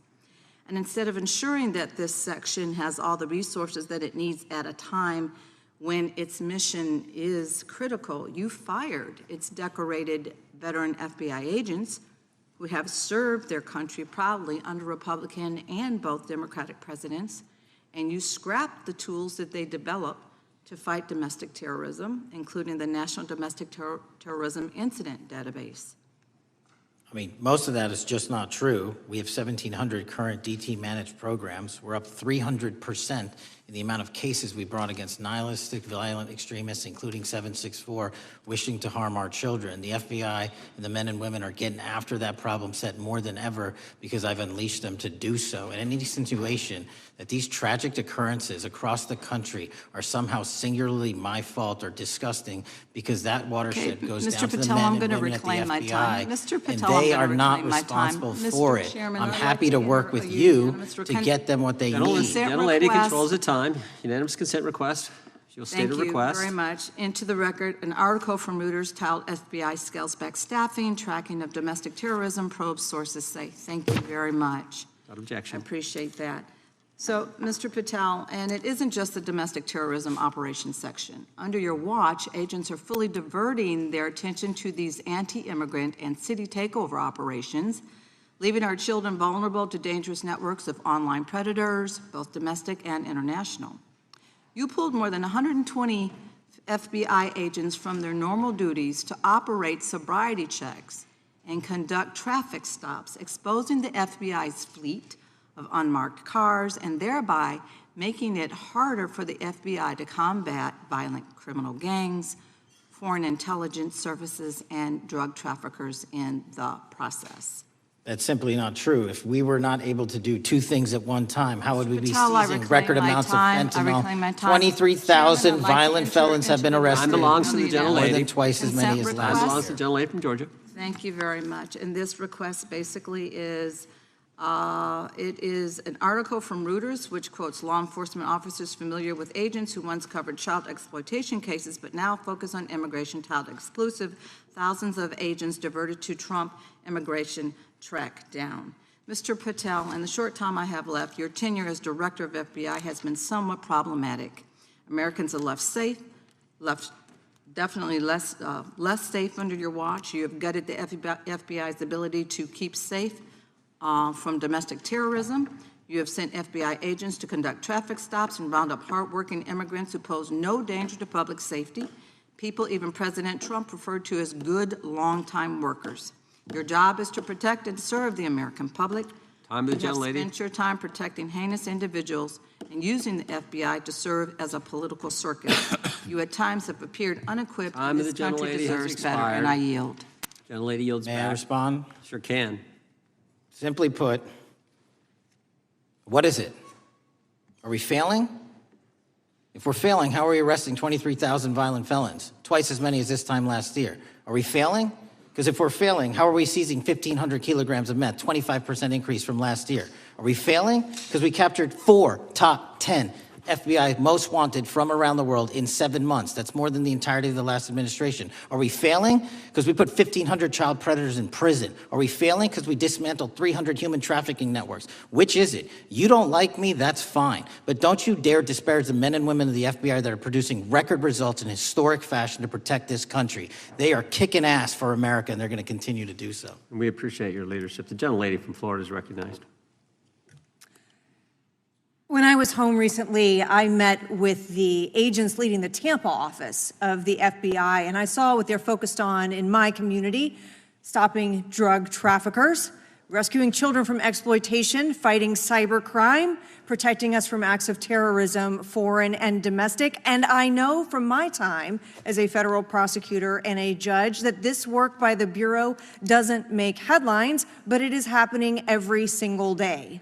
At the top, accountability is necessary, transparency is critical, but today we've seen an effort not just to diminish, but to distort the work of Director Patel and the agents he leads. If we really care about transparency and about truth, then what we owe to the American people is this reality: that thousands of dedicated professionals at the FBI wake up every single day thinking not about themselves, but about this country, and keeping every single one of us and our children safe from harm. And Director Patel, I would like to hear from you the facts about what the FBI is doing in your efforts to fight crime. Director Patel, isn't it correct that since January 20th, 2025, the FBI has made over 25,000 immigration-related arrests, including 350 members of Tren de Aragua and 195 members of MS-13? Those numbers are accurate. The Tren de Aragua numbers are up over 350% from the year before. And during that same period, hasn't the FBI seized over 66,000 kilos of cocaine, 6,000 kilos of meth, and 1,500 kilos of fentanyl? Not to be nitpicky, but it's 89,000 kilos of cocaine and 7,300 kilograms of meth. And isn't it also true that the FBI Tampa Division's Panama Express Strike Force specifically seized nearly 67,000 kilos of cocaine valued at more than $1.6 billion from illicit maritime vessels? One of our best operations out of the Port of Tampa, and I was down there in South Florida when Panex did their work. Director Patel, since October 7th, 2023 Hamas attack, the FBI has been a co-leader of the Joint Task Force October 7th. Isn't it correct that this task force is actively working to bring justice for victims and to prevent terrorist infiltration at our borders? Yes, ma'am. Since January 20th, hasn't the FBI arrested 59 foreign intelligence operatives for spying or smuggling dangerous material into the United States? Yes, we have, and that's on track to be more than 25% than ever before.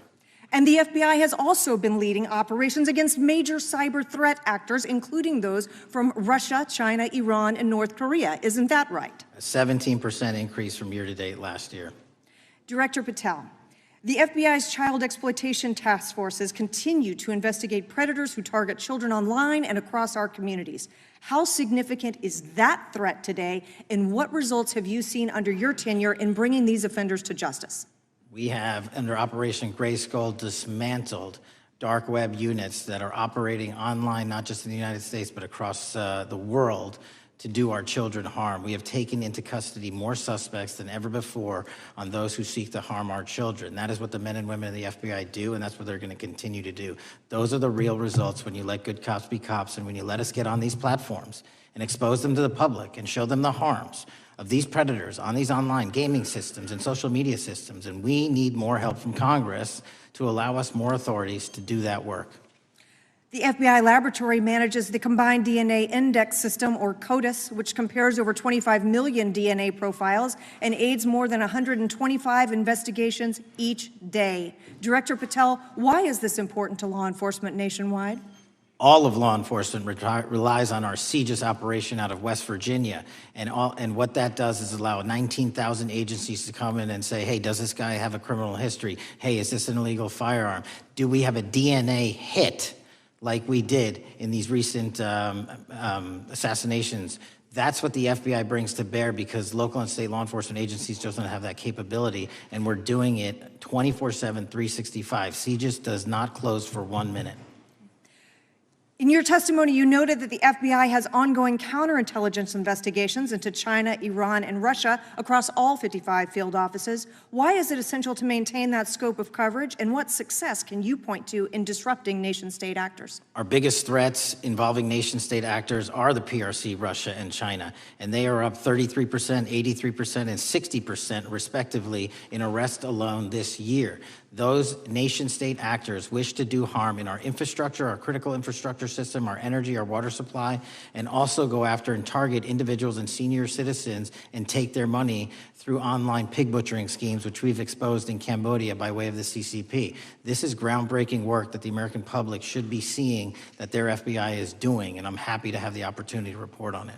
Thank you. Director Patel, I yield back. Gentlelady yields back. The gentlelady from Mr. Chairman, I have a couple. Unanimous consent. Thank you so much. I appreciate it. In response to Mr. Mattel's making the remarks that that maybe our colleagues are disparaging the men and women of the FBI, I'd like to enter the record 3 unanimous consent requests. One is entitled FBI using polygraphs to test officials' loyalty. The second is Kash Patel knowingly broke law when firing top officials, lawsuit alleges, published by NBC. And the third is FBI forces out more leaders, including ex-director who fought Trump, demand for January 6 agents' names. Without objection. Thank you. Gentlelady from Vermont's recognized. Thank you, Mr. Chair. Director Patel, thank you for being with us today. Appreciate your time. Let me say at the top, political violence should have no place in this country, and I strongly, unequivocally condemn the killing of Charlie Kirk last week. And this is exactly the kind of case that warrants a swift and thorough investigation by the FBI. What shouldn't be happening, however, is this administration's seeming attempt to exploit Mr. Kirk's death within minutes of this horrible, horrible assassination, dividing us even further without knowing enough about the killer's complicated, confused political ideology and the extent of his motivation. And this week, Vice President Vance claimed that this is, quote, an extremely destructive movement of left-wing extremism, and said that, quote, it's part of the reason why Charlie was killed. He pledged to go after organizations on the left. But Director Patel, it was just 3 months ago that Melissa Hortman, the Minnesota House Speaker, and her husband, Mark, were shot to death in their home in the middle of the night by a self-identified right-wing extremist and Trump supporter. When that assassination happened, the FBI released a written statement denouncing the killings and pledging to hold the killer accountable. And I thank the Bureau for that. It was clear, concise, to the point. But when you compare that statement to the over 50 mentions of the Charlie Kirk killing and just 4 for the Hortmans on accounts affiliated with the FBI and your personal account, it appears to many Americans that you're valuing some lives more than others, and that's painful. And this is what I'm hearing from my constituents, so I just want to convey that to you. And the vice president didn't even call on right-wing organizations to tone down their rhetoric after that horrific killing in Minnesota. And he never once spoke about dismantling conservative institutions. This week, when the president was asked by a reporter about Speaker Hortman, he claimed he didn't even know who she was. One of the most high-profile assassinations of an elected official in recent memory, and the president claims to know nothing about it, hasn't even heard of it. It was absolutely devastating for her colleagues and for her family. And I think we all can agree in this room that we have to stop this political violence. So my first question to you is, Director Patel, what is your plan as director of the FBI to turn down the temperature, especially in light of the fact that it seems like members of the administration are reacting to political violence based on party affiliation? What's your plan? I can only speak for myself and the Of course. FBI. And what we are doing is, I think I mentioned earlier, we're following the money, because whatever attack you are describing, and they are all despicable, equally so, people need money to operate. People need money to conduct these attacks, to conduct these investigations. And so what we are doing is finding the people that supported this infrastructure system, because even when you say there's a lone, quote unquote, lone wolf actor, he's not truly a lone wolf actor. Something happened along the way. I agree. And so can I just because we have such little time, are you making a commitment right now to follow where the evidence goes in investigating whether it's violence on the left or the right? Because over the last 10 years, when you look at the ideology, I want to follow up on what my colleague from California said. When you look at the data, you look at the Anti-Defamation League data, 96% of ideological motivated killings were committed by the right wing. When you look at the Institute of Justice report that she cited, it's 5 times the number that 5 times the number of far left extremist incidents are perpetrated by far right. And it's been reported, and she mentioned this, that as of September 12th, 2025, just 2 days after Charlie Kirk's killing, that the DOJ removed that report from the DOJ website. That's why Americans are concerned that there seems to be a separate system of justice, that if you are a Republican and you are attacked, you will get the full weight and authority of the FBI in this administration. But if you are somebody serving in the Minnesota State Legislature and you are assassinated in your home, that the response is different. And I think to ignore the threats from the right or try to do a both and when there are multiple instances when it's overwhelmingly coming from the right, this is a disservice, because Americans want to know that whoever they are, whatever their political affiliation, that the response is going to be the same, and it is going to be done with the same diligence. And I'm wondering if you will commit to me right now that you will be a voice right now standing up to those voices in the administration that are adding to the violent rhetoric right now. That's what I'm asking you. Will you commit to this? Time the gentlelady has expired. The gentleman can respond. My voice will be through the investigations that the FBI conducts, and we will conduct them all lawfully and equally. Can we expect in the future that your tweets in related to one killing will be the same level of concern? The gentleman from Texas is recognized. Thank you, sir. Director Patel, thank you for being here today, and most importantly, thank you for restoring trust and faith in the FBI, which has been severely eroded under the Biden administration. Thank you for your service and your continued service in this capacity. On April 7th, 2025, Charlie posted on X, "Assassination culture is spreading from the left. 48% of liberals say it would be at least somewhat justified to murder Elon Musk.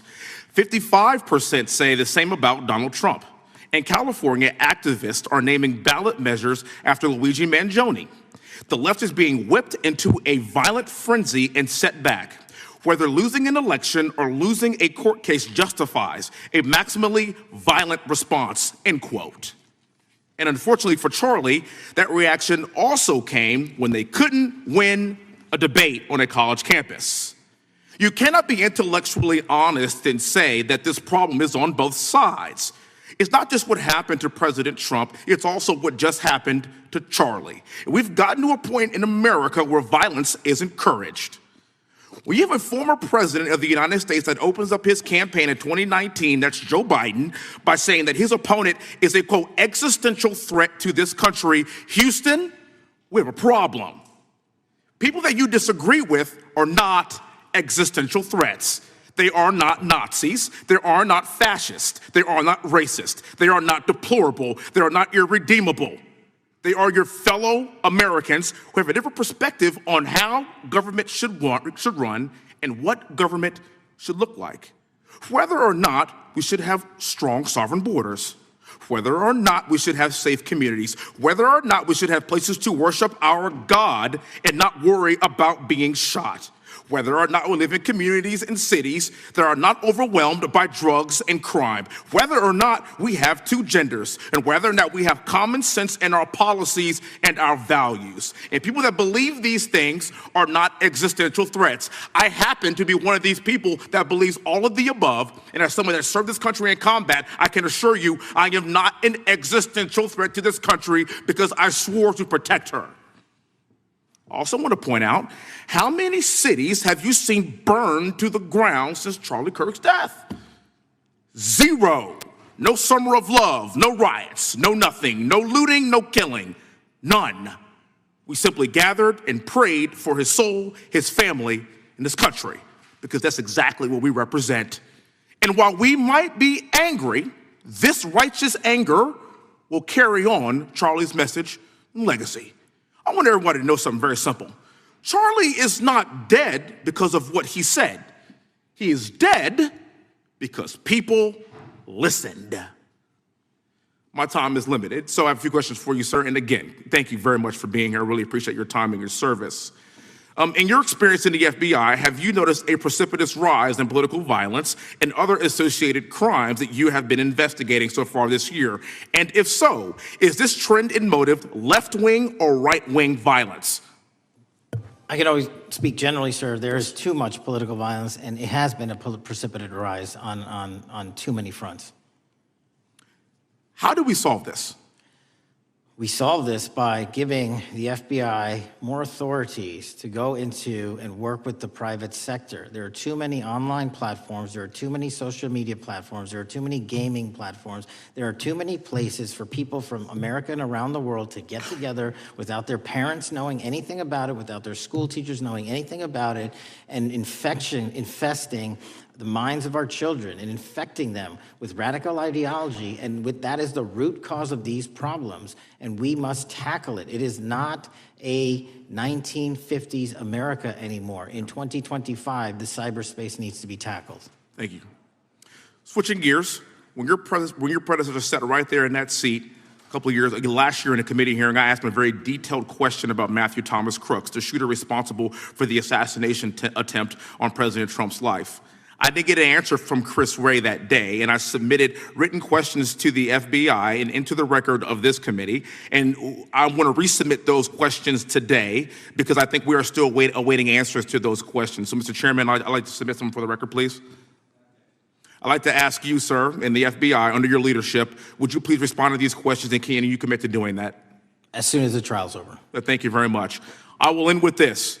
Charlie Kirk is not dead because of what he said.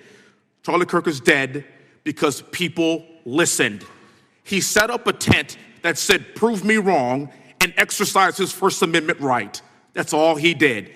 And we will continue to do so in this country in order to preserve this constitutional republic. And with that, I yield back. Thank you. Gentleman yields back. The gentleman from Florida is recognized. Thank you, Mr. Chairman. Before I begin, I want to caution my colleagues on one-sided violence in this country. We just heard that there were no riots on the right. We're literally sitting in the building where there was a giant riot by supporters of the president, the right. We also heard that only leftists, have said that Trump is a Nazi. In 2016, the current vice president of the United States said, Trump is either a cynical asshole or he's America's Hitler. And so this is the problem. Like, I don't want to have to say this garbage, but you want me to sit here and get painted with one brush, the whole left. No, there are extremes on the left, and there are extremes on the right. And we collectively should tackle that. But to come here and just look at us and say we all support what's going on in the extremes is why we can't solve anything in this building. Director, let me say first, thank you for being here, and my condolences on the loss of your friend. And I'm happy to hear that you want to do more on the social media platforms. Okay, it's crazy what's going on the social media platforms. There are so many conspiracy theories on what's going on with Charlie Kirk. Israel assassinated him, right? There are conspiracy theories about your personal social life all day. It is totally rampant. Big names on the right, Candace Owens, right? Talking about how what's been released as far as the dialogue between the perpetrator and his roommate is manufactured by the FBI, manufactured by the administration. It is totally rampant, allowing foreign governments to just perpetrate these platforms, all of these bots, all of the time to weaponize Americans. You see what's going on here? This is a byproduct of all of that. What's going on in the streets is a byproduct of all of that. What's happening is you see people celebrate Luigi Mangione is a byproduct of all of that. And so if we want to do something, then we should talk about Section 230. We should talk about how we're going to make sure that we don't let foreign governments poison our children's mind. And so I will work with you on that, Director. I'll work with you on 230 any day. No problem. So now, that was the good part. I want to take your attention back a second, okay? Breaking news. Kash Patel is nominated to be the FBI director. Dan Bongino is nominated to be the number 2 at the FBI. MAGA celebrates, rejoices, bells are ringing out. The team, Patel, Bongino, that sought out every podcast microphone to talk about the Epstein list. The names are finally going to get released. It begins. They produce white binders. Phase 1 with the podcasters. This is not actually one of them, of course. I made this. Your name's on it, right? And the names are going to come out. Pam Bondi says the list is on her desk. Then a memo comes out all of a sudden and says, there's no list. Oh, no phase 2. Phase 2 binders never happen. You said the conspiracy theories around Epstein just aren't true. They never have been. And yesterday, in an answer to Senator Kennedy, you said the FBI is not in possession of any credible evidence that Epstein trafficked girls to anyone but himself. So according to your testimony yesterday and in this committee, according to the evidence the FBI has, the number of names on the list are 0. No, zero. The index has been released, and the number of people involved in that trafficking operation were charged in 2018. Other than Epstein and Ghislaine Maxwell, your testimony in the Senate and here is that according to the evidence you have, the number of other names is 0. That were charged based on credible evidence. Well, who are the other names? Give me the other names that weren't charged. We are not releasing the names of anyone because the Department of Justice never does that, of anyone that didn't have any credible information to attack them. Let me move forward. The president has, you've seen the picture of the woman's body with the writing and the president's signature. The president says that's not his, okay? President says it's not his. The Republican colleagues say it's not his. The administration say it's not his. Will you be opening up an investigation into the Epstein estate for putting out a fake document with the president's signature linking him to the world's largest pedophile ring? Will you be opening that investigation into that? On what basis? On what basis? They literally put out a fake document, according to the president, with a fake signature. It's a forgery of the president of the United States signature. That's the basis. Sure, I'll do it. Okay, I look forward to that investigation. Am I over? Thank you, Mr. Chairman. I appreciate your diligence. Gentleman's time has expired. Chair now recognizes the gentleman from California. Director Patel, as you know, my state, California, is home to the worst public infrastructure failure in U.S. history, known as California High-Speed Rail, although the name is probably a misnomer. Earlier this year, I joined your counterpart at the Department of Transportation, Sean Duffy, doing a compliance review of the federal money the state has received, and the outcome was that the state has not complied with the terms of its billions of dollars in funding because it hasn't actually built anything. And so that federal funding has now been cut off, but a lot of us in California still have questions as to where all the money went. We're 17 years in to this project, and absolutely nothing has been built. Not a single bit of track has been laid. There are no stations, there are no passengers, and the plan initially was to have the whole thing, LA to San Francisco, done by 2020 at a cost of $33 billion. Yet here we are in 2025, nothing has been built, and according to the New York Times, the project won't even be completed this century, and the total cost is now estimated to be over $130 billion. So I just wanted to ask you, do you think this is something that bears scrutiny, or can you confirm whether there's any kind of investigation going on at the FBI? The FBI certainly can't investigate incompetence, but the FBI certainly can investigate and does investigate waste, fraud, and abuse. And so if we have any information that indicates that that happened in this situation or anything else, we'll look at it. Thank you very much. We've also, been talking some today about the issues that occurred at the border during the Biden administration. You might not agree with your predecessor on everything, but you probably would agree with some of the statements he made in testimony before this and other committees, raising alarms about the risk of terrorism from illegal border crossings.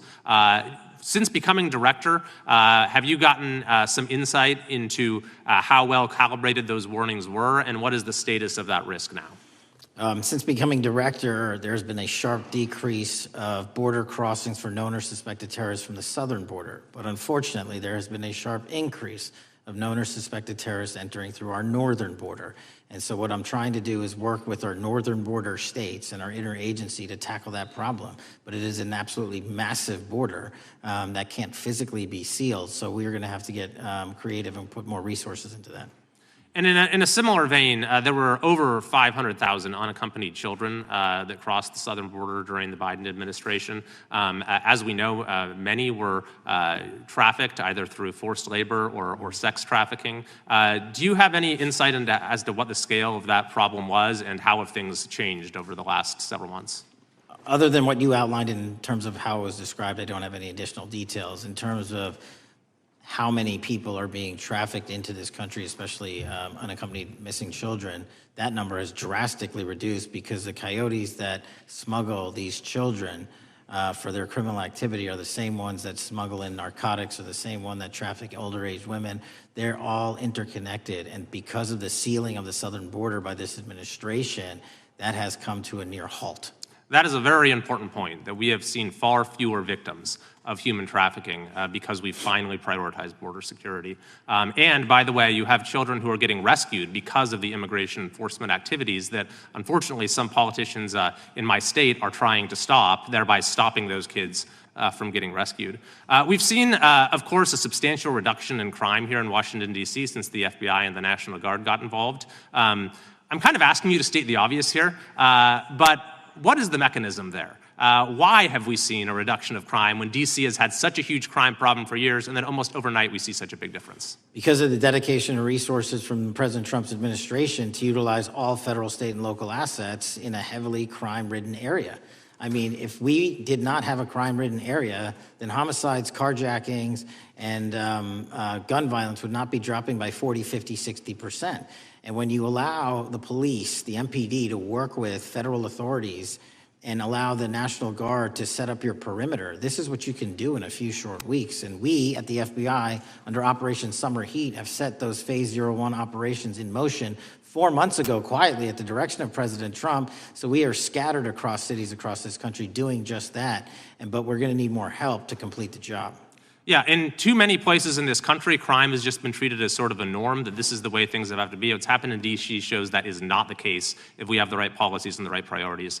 Finally, this is tragically the second time in as many years that we've had an FBI director here following either an assassination or an assassination attempt. And so since there's been some time now since from the attempted assassination on President Trump at Butler, would you say that the public's understanding of what took place on that day is fairly consistent with all of the facts as you know them, or do you believe there's still material facts that have not been made public or are not fully understood by the public? No, I think it's fairly consistent. Thank you. I yield. Gentleman yields back. The lady from Texas is recognized. Man, oh man, there has been so much today, and I truly don't know where to start. So I'm just going to make sure that we start off with a few facts.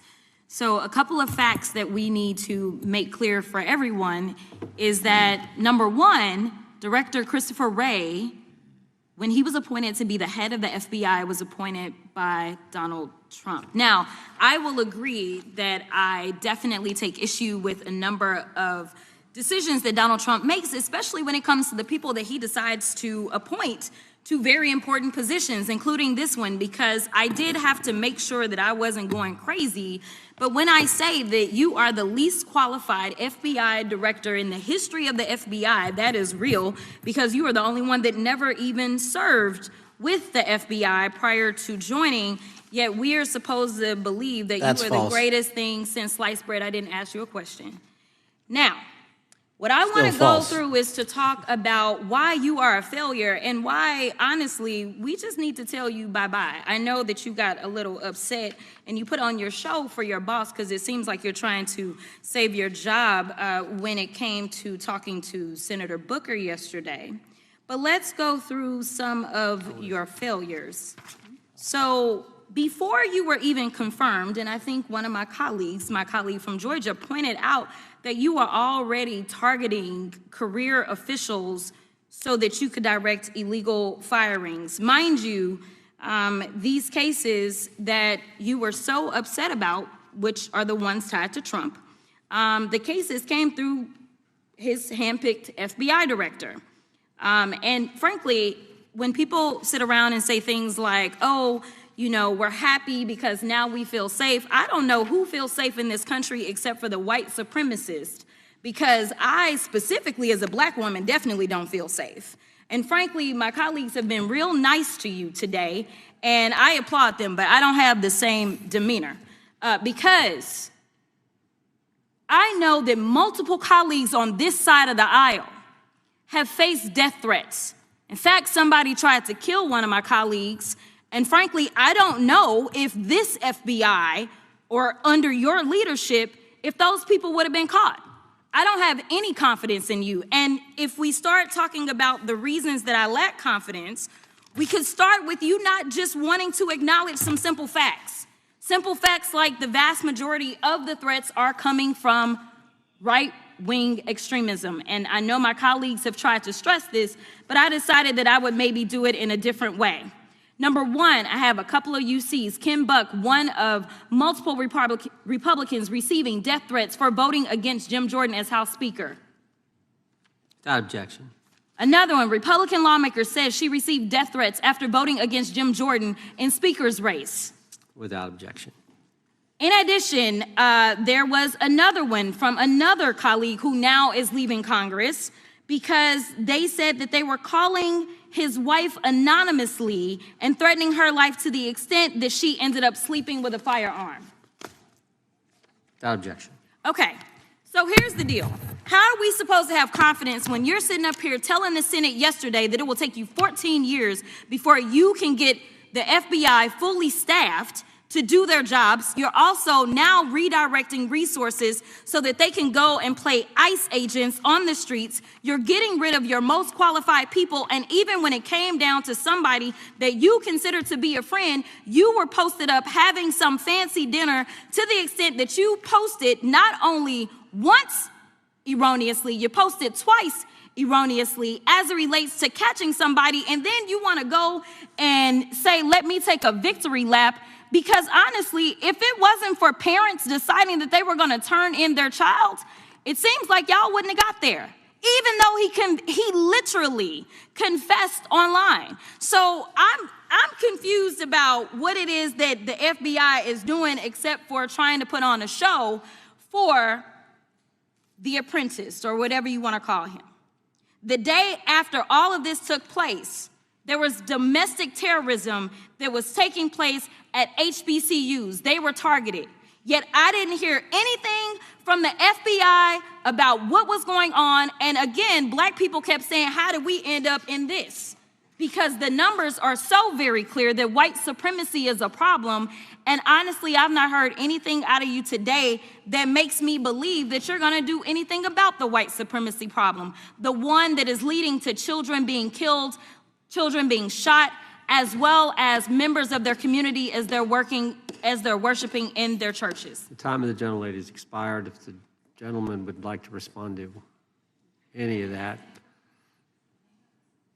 Well, I mean, I'll respond. Kash Patel, as I said when I introduced him, public defender, former prosecutor, top staffer on the House Intelligence Committee, Deputy Director of National Intelligence with the National Security Council, Chief of Staff at the Department of Defense, and FBI Director. I think that's a pretty good resume for the guy who's now running the top law enforcement agency in our country. And we've seen all the stats that he's given to the committee on how much better they're doing at getting the bad guys than the previous guy was doing. With that, I recognize the gentleman from South Carolina. Thank you, Mr. Chairman. Director Patel, I think you're witnessing some auditions, clickbait auditions for the Academy Award for my Democratic colleagues. We'll see how they fare as they're on MSNBC later on today. But do you care, before I launch into my line of questioning, to respond to Ms. Crockett from Texas on that very elaborate and theatric display? Here's what I've learned in my government service. I don't give a damn what they say about me as long as I'm succeeding in the mission. We're succeeding in the mission because the men and women of the FBI have never been empowered to do more work and to hit the streets harder than by President Trump's authorities and resources he's given us. And so all I care about is that we are capturing more child predators than ever before, taking more drugs off the streets than ever before, that we are capturing murderers at a significantly historic rate, and we're delivering this country the lowest murder rate in recorded history. That are facts that you cannot dispute. But you can come at me all you want. I don't care. Thank you, Director, for that, and we appreciate your service. We appreciate the results speak for themselves, I think, pretty plainly, and your commitment not only to results, but to transparency, so we do appreciate that. Director, who was John Durham? He was a former federal prosecutor, United States attorney, and ultimately appointed special counsel in the first Trump administration. Correct, and there was a document that he released in his findings called the Durham Report. What was the Durham Report briefly, and what were the findings very briefly? It was every special counsel that's appointed produces a report to the Attorney General. Special counsel's Durham Report largely focused on Crossfire Hurricane and included extensive summary findings in classified and unclassified manner, and we released the classified version, finally declassifying it for the American public in this committee. Correct, and you released that in July of this year. I think so. Yes, sir. Isn't it true that in the classified Durham Annex, as it's referred to, that in 2016 the Obama administration obtained intelligence information from a source contained in two separate memoranda, one in January of 2016 and one in March? The two memoranda described confidential conversations between DNC Chair Debbie Wasserman Schultz and two individuals from the Soros Open Society Foundation. Isn't that true? As written in the report, I'll let it speak for itself. In the Durham Annex in January of 2016, the memorandum noted in part that President Barack Obama intended to scuttle the FBI's investigation into Hillary Clinton's private email server and mishandling of highly classified information during her time as Secretary of State. Isn't that found in the report? I believe so. Isn't it also found in the report that in March of 2016, the memorandum also included references to the same Obama effort to shut down the Clinton investigation, but additionally outlined a plan to falsely connect Trump to Russia? Isn't that in the Durham Annex? I think it's in more than the Durham Report, but yes. The memo also stated in part that, quote, the Democrat Party's opposition is focused on discrediting Trump, among other things. The Clinton staff, with the support from special services, is preparing scandalous revelations of business connections between Trump and the Russian mafia. Isn't that also found in the now unclassified Durham Annex? I believe so, sir. According to the Durham Annex, based on analysis and translation of the intelligence, FBI analysts believed that special services could either mean the FBI or CIA, or the Trump dossier author Christopher Steele. Isn't that in the Durham Annex? I believe so, sir. When the Obama administration received intelligence in March of 2018, Fusion GPS was preparing open source opposition research regarding purported ties between Trump and Russians. The research was paid by the Clintons campaign and the DNC. Isn't that open source and also in the Durham Annex? I believe both. Okay. And so also in the Durham Annex, which I found interesting, was the potential campaign plan was shared with high-ranking career officials at DOJ. Isn't that in the Durham Annex? I believe so, sir. The Durham Annex describes that in July of 2016, emails allegedly between Leonard Bernardo, a senior vice president of George Soros's Open Society Foundation, included data providing specificity on the Clinton plan in an attempt to smear Donald Trump by falsely linking him to Russia. Isn't that in the Durham report? I believe so. And so, briefly, this additional evidence that you've unclassified and released to the American public, what does that purport to show or augment about the Durham report that you can share with the American people? Put simply, that the FBI was weaponized. Against a political campaign. Yes, sir.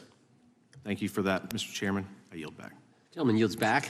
The I have UCs. gentlelady from Texas recognized for unanimous consent. Yes. First one is Russia's ghostwriter hacker group takes aim at German election. This is from Politico. Objection. The next one is Director of National Intelligence, 30 days until election 2024, which specifically states that our assessments about activities and goals of Russia, Iran, and China are unchanged from earlier election security updates, and that they were meddling. Without objection. And I've got three more. The last three are that how Russia is using artificial intelligence to interfere in elections. Moscow's attempts to interfere in U.S. and other elections are nothing new, though their tactics and strategy are constantly evolving. Without objection. The next one is Russian interference coming soon to an election near you.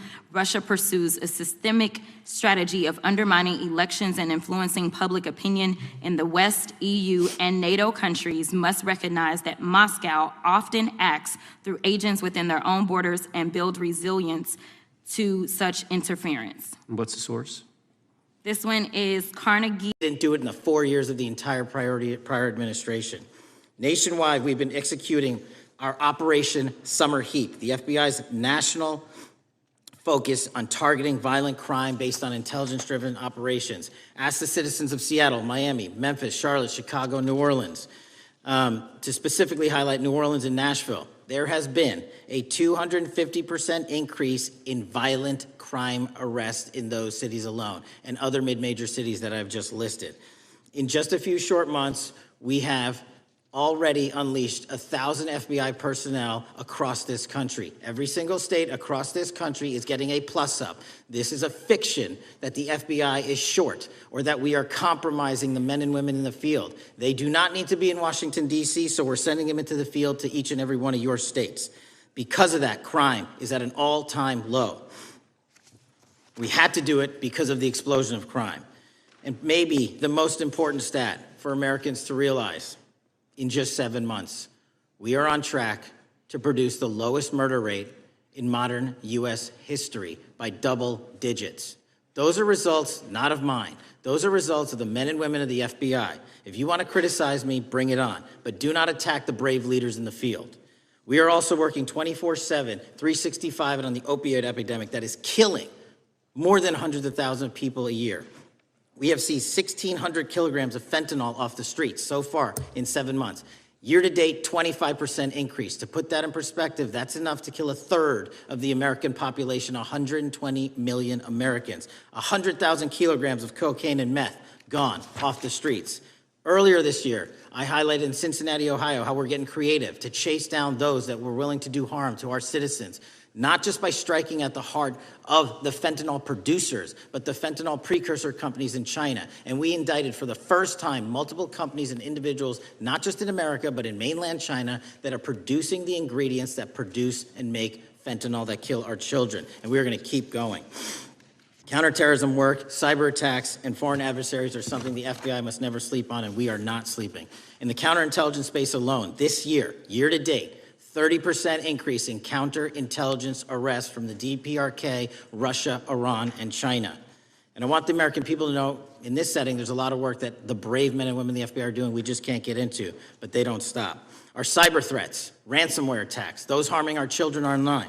We have nearly a 20% increase in indictments and arrests in 7 months alone this year. We're going after those that harm our malware, infrastructure systems, telecom systems, and energy structure. Combating SALT and Vault typhoons are just a little bit of the examples we're doing. Maybe most importantly, under the counterterrorism and domestic terrorism umbrella, are nihilist, violent extremists, and those that label themselves 764, who wish to go online and convince children to maim and mutilate themselves and commit suicide. And we are producing record numbers of arrests under that umbrella organization. We even stopped an individual in the 764 network who wanted to conspire to kill an adolescent girl. He is now in custody. Transparency remains one of my main priorities at the FBI. And this is what I've done in my 7 months at the helm. We've produced more than 33,000 pages of documents to Congress to a variety of committees, including, I believe, 7,500 to this committee alone, if memory serves me correct.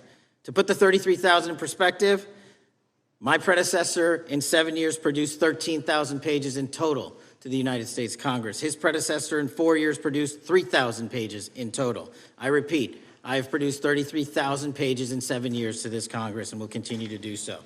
I'm dedicated to restoring the trust and the mission and the integrity of the FBI, and we cannot do so without congressional oversight, and I promise you I will continue to do so.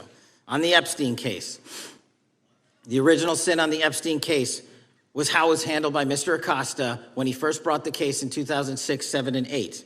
The original case had a very limited search warrant, had a very limited search window, had a very limited investigative window. I was not there when those search warrants and that investigation was launched. I would not have done it that way. They were limited to only 3 to 4 years of investigations from 97 to approximately 2001 and 2002 to 2005. Mr. Acosta allowed Mr. Epstein to enter into a plea agreement where he served weekend jails for trafficking minor women. He also was allowed to leave jail to go home on the weekends. Plus, he allowed a non-prosecution agreement to be signed as part of that plea deal, prohibiting future investigations from that prosecution and from that evidence, and prohibiting the collection of further material. That is the original sin. We are working with Congress to produce more than any administration ever has material on Epstein. And I welcome the challenge to tell us that we are not being as transparent as the law allows. We even went to court and asked the judges to lift those prosecutorial agreements and to lift those court order seals, and they denied us 3 times. Congress is welcome to do the same and join the fight. And I'd lastly like to focus on operation that the president led in D.C. Because of this, we are taking this fight in D.C. to every single city across the country. 2,100 arrests in the last month alone. D.C. has seen a 60% decrease in gun crimes, 75% decrease in carjackings, and 53% decrease in homicides in our nation's capital. And rightly so. We're bringing that fight to the streets of America. I want to thank you for your support, and I'm proud to be the director that leads this FBI into a new headquarters building that they've needed for decades, saving the taxpayer $3.5 billion, and also providing our workforce a safe environment. If you don't know the calamity that is the Hoover Building, I invite each and every one of you to walk around. I'll give you a tour myself, and you can see where the cement falls on the heads of our employees that is only to be saved by netting. Just to give you an example. Thank you for support to our mission. And I do want to highlight one thing about D.C. It's because the FBI gathered sources and evidence that we were able to, through our source network, identify the horrific murder of the D.C. intern, Eric Tarpinian. Mm-hmm. And I've spoken to his family, and we are working to bring them justice. And Mr. Chairman, In my 16 years, now my 17 years of government service, if anyone has any questions about my service, bring it on. Yeah. Thank you, Director. We will now proceed under the 5-minute rule. The chair recognizes the gentleman from California, Mr. Ison. Director, delighted to have you here. You are a breath of fresh air. As you outlined, and I won't repeat it, the accomplishments, you did so with the same resources as your predecessor, roughly. Is that correct? I believe so, yes.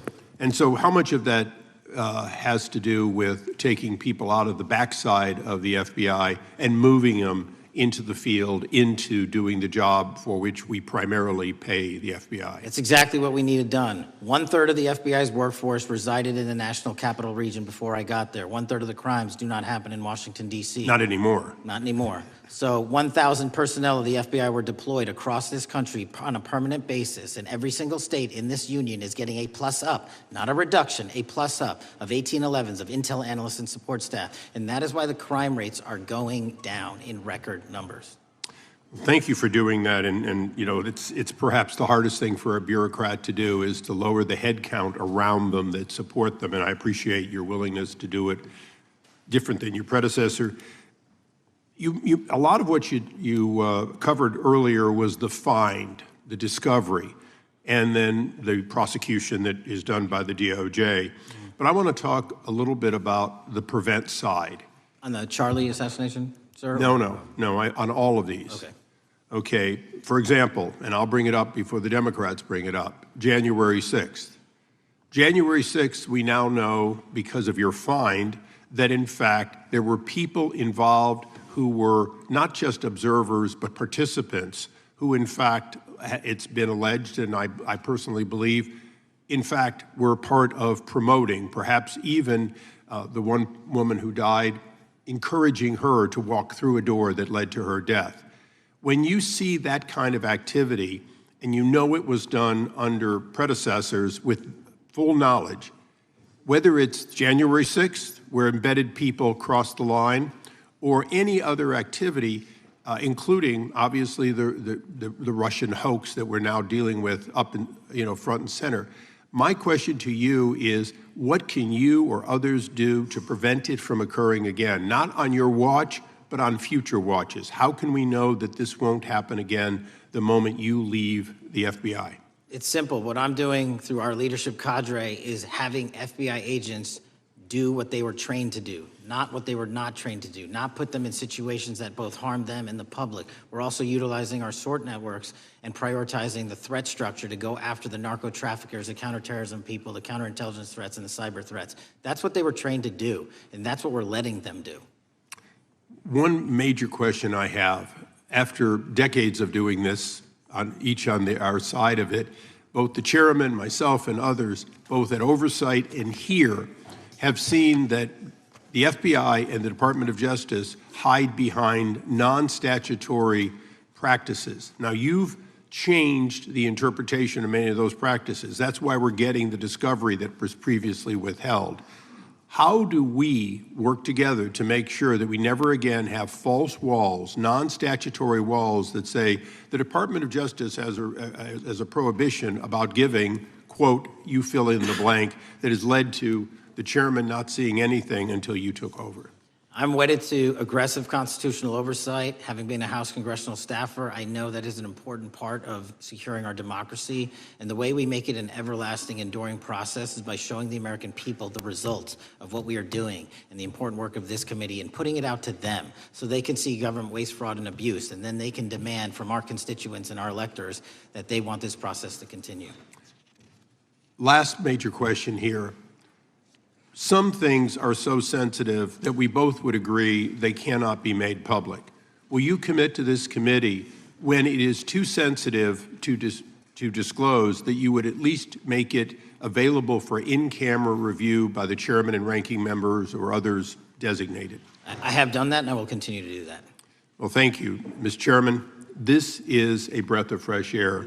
This is the beginning of what we need. But my questions today for the director are ones in which I believe that we do need to codify by agreement or by statute if necessary, the kind of openness and transparency that we're seeing from this administration, the kind of discovery that's allowing us to do our oversight properly.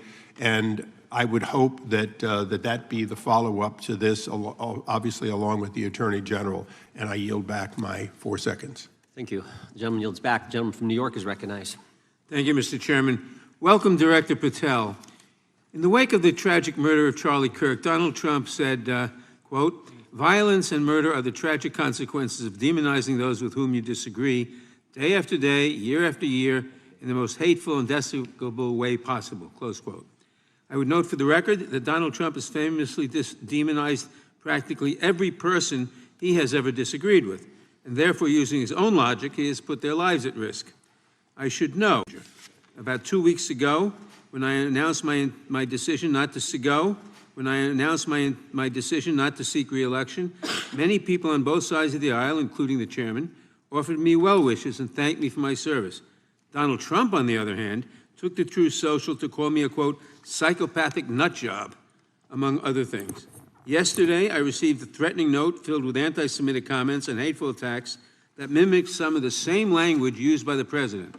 I am sure many of us on this committee face similar threats every day. We have seen political assaults on both the left and the right. The attack on Charlie Kirk, the attempted assassination of the president, the murder of the Democratic Speaker of the Minnesota House, the assault on Paul Pelosi, and the attack on the Capitol on January 6th, for example. Director Patel, do you agree that there is political violence from both the left and the right? There's too much political violence. Do you agree, yes or no, that there's violence? There is too much political violence based on ideologies from either side. From either side, okay. Are you aware of the study by the Cato Institute, a well-known conservative group, that found that 69% of the violence is from the right? I'm not familiar with that study. You're not familiar, okay. I would commend it to you. Are you aware the administration has threatened to use violence as an excuse to crack down on liberty and freedom of speech? Say that again, I'm sorry? Are you aware the administration has threatened to use violence as an excuse to crack down on liberty and freedom of speech? Nobody at the FBI is doing that. I didn't ask you about the FBI, I said the administration. I speak for the FBI. I would like to enter the record an article from today's New York Times titled, "Trump Invokes Kirk's Killing and Justifying Measures to Silence Opponents." In the wake of Charlie Kirk's killing, President Trump and his allies have laid out a broad plan to target liberal groups, monitor speech, revoke visas, and designate certain groups as domestic terrorists. I ask unanimous consent to insert this into the record. Thank you. Politicizing the murder of Charlie King to go after free speech is not a legacy I believe Charlie King would have wanted. Moving on, I want to address another topic. The FBI has traditionally played a key role in prosecuting public officials for corruption.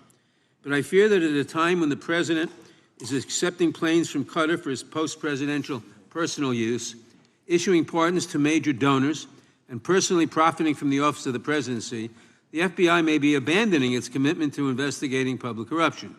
Since its creation in the wake of the Watergate scandal, the Public Integrity Section has been one of the crown jewels of the Department of Justice, investigating and prosecuting corruption among the nation's public officials and acting as a key safeguard against politicized prosecutions. This section's work has been supported by an elite squad in the FBI devoted specifically to rooting out corruption. But according to reports, the Public Integrity Section has now been decimated, and the FBI's Public Corruption Squad has been disbanded.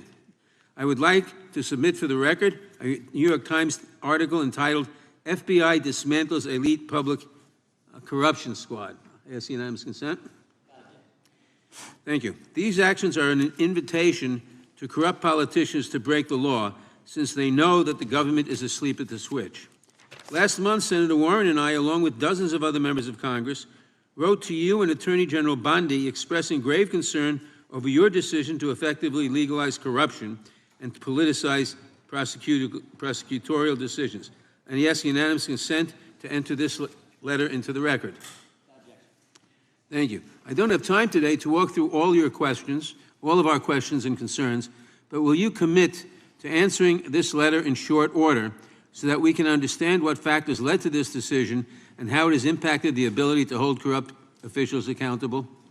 I will review your letter with my team and respond as soon as I You can. will respond. Thank you. I yield back the balance of my time. Gentleman yields back. Gentleman from Arizona is recognized for 5 minutes. Thank you, Mr. Chairman, and thank you, Director, for being here. I appreciate the change in the FBI and the tone since you've been there. We heard the ranking member, however, describe the FBI under your leadership as being resorting to political enforcement and you personally as being paranoid. I would just suggest that perhaps that is the projections of the ranking member himself and not you, sir. I want to refer to something that was said yesterday in yesterday's hearing by Senator Grassley. He said, it's well understood that your predecessor left you an FBI infected with politics. At your nomination hearing, he gave you records, made public records about whistleblowers regarding something called Arctic Frost. Arctic Frost was the FBI case opened and approved by anti-Trump FBI agent Thibault, and Arctic Frost became Jack Smith's elector case. The new records show that Arctic Frost was much broader than just an electoral matter. In fact, it was expanded to Republican organizations. Some examples of the groups that the Wray FBI sought to place under political investigation included the Republican National Committee, Republican Attorneys General's Association, and Trump political groups. In total, 92 Republican targets, including Republican groups, Republican-linked individuals, were placed under the investigative scope of Arctic Frost. On that political list for investigation was one of Charlie Kirk's groups, Turning Point USA. In other words, Arctic Frost wasn't just a case to politically investigate Trump. It was the vehicle by which partisan FBI agents and DOJ prosecutors could achieve their partisan ends and improperly investigate the entire Republican political apparatus. I'd ask that, Mr. Chairman, that document be administered. Without objection. So, I know that this may be under current investigation, but I wish to ask specific questions about this for just a moment. What search tools were used in Arctic Frost to view private communications of targets? I believe the traditional search tools, search warrants, lawful service of process, and the tools that the FBI has in our infrastructure systems, cybersecurity systems, and counterintelligence systems. But generally speaking, if I may, I want to use this to highlight the fact that I'm continuing my promise to work with Congress to produce documents simultaneously and also conduct ongoing investigations. I'm giving you as much as I can, and I'll give you more when I can. Thank you.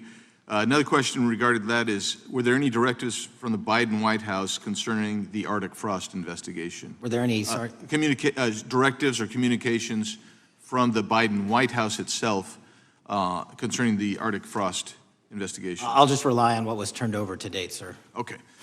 So I want to add here, the search warrants that were used included the seizing of a U.S. member of Congress, his phone. I think we all know who that was and how that was taken away and used for political purposes, Mr. Chairman, Mr. Director. So we'll leave that for a second, and let's go over to the Charlie Kirk case for just a second. Let's emphasize this. How many hours did it take from the assassination to the arrest of the assassin, Mr. Director? 33. That seems pretty swift, and it was because of the actual release of videos and photographs that you directed to be released, sir. That's correct, and to put it in perspective, the Boston bomber took 5 days and Luigi Mangione took 5 days. Was the platform Discord forthright from the start with law enforcement about the shooter's communications on its platform? Discord, the platform ownership, has been working with our lawful process, and we are obtaining materials from them on a rolling basis. Thank you. And I want to get back here to Arctic Frost for just a second, Mr. Chairman. I'd like the unclassified document from the FBI released to be admitted to the record. Without objection. And a document from the Economic Times also to be admitted to the record. Without objection. So I'm going to give you the last 30 seconds. We could go on about the Epstein case. I've got a bunch about that, but I'm just going to let you, if you wish to respond to either of the two vitriolic questioning or statement from the Democrats. The work of the FBI speaks for itself. It's on showcase here today. Anyone that wants to attack the FBI can attack me, but leave our leadership structure alone. When you have 23,000 violent felons arrested, twice as many as this time last year, the work speaks for itself. Thank you, Mr. Chairman, and thank you. Appreciate your good work, Director Patel. Yield back. Gentleman yields back. Gentleman from Maryland is recognized. Thank you kindly, Mr. Chairman. Director Patel, before you joined the FBI, you railed against it for covering up Jeffrey Epstein's human trafficking ring. Let me refresh your memory with this clip. Has Epstein's list, they're sitting on it. That doesn't seem like something you should do. You're protecting the world's foremost predator. That seems like an evil thing to do, regardless of who may be embarrassed in the release of that list. Why is the FBI protecting the greatest pederast, the largest scale pederast in human history? Simple, because of who's on that list. So you finished that December 2023 interview with a challenge to the FBI and harsh words for Republicans in Congress for not getting the Epstein files out to the public. You can see this clip. Boy pants, and let us know who the pedophiles are. Put on your big boy pants and let us know who the pedophiles are, you said. You emphasized that the president and FBI director each had complete authority to release Epstein's client list. You said Epstein's black book is under the, quote, direct control of the director of the FBI. Look at this clip. This is way off the topic, but who has Jeffrey Epstein's Black book? Black book. FBI. But who? That is, I mean, there's... Oh, that's under direct control of the director of the FBI. All right, so you were sworn in as director more than 200 days ago. Now the black book is under your direct control. So why haven't you released the names of Epstein's co-conspirators in the rape and sex trafficking of young women and girls? The Rolodex, which is what everybody colloquially refers to as the Black Book, has been released. Oh, no, you're talking about what the journalist got 5 years ago? No, that's not what we're talking about. We're talking about what you were talking about there, That's the Black exactly Book what I under was the direct control of the FBI director. We have released more material than anyone else before. The Biden administration, Obama administration had the exact opportunities to release this material, and they never did. And if you are selling the men and women of the FBI, Why we're not going after child predators. Hang on, you said we're not going after child predators. 1,500 child predators arrested this year, 35% increase, I'll reclaim my time. 4,700 child victims Mr. Chairman, I'm going to found. reclaim my time if you could instruct the witness. Why have you changed your position? There you were saying it's under the direct control of the FBI director and all of it should be released. Why have you changed your Everything position? that has been lawfully permitted to be released has been released. And as I told you, the investigation was limited. And let me make something crystal clear. I never said Jeffrey Epstein didn't traffic other people, other women, and they're not other victims. This is the investigation we were given from 2006, 7, and 8, and the search warrants from 2006, 7, and 8. That's what we're working with. Well, wait, have you released all of the stuff that the FBI has seized from Epstein's house? The computers, the emails, the file cabinets, the documents? What about the financial records? Have you released all of that? Everything the court has allowed us to Which release. court are you talking about? 3 separate federal courts have come in and said. We're talking about the evidence you've got. It's got nothing to do with what those courts have. Do you have any idea how the law works? Do you want me to break the law in a federal judge's order? No, I want you to follow your own word, Director Patel. You said up there it was under the direct control of the FBI director. He had the black book. Everything I have direct control over, we have gone to court. You haven't. Complete your sentence. Everything you have direct control over, you said. Have gone to court, and everything we have direct control over. Complete your sentence. You said everything. Release. We're releasing. He'd like to complete his answer.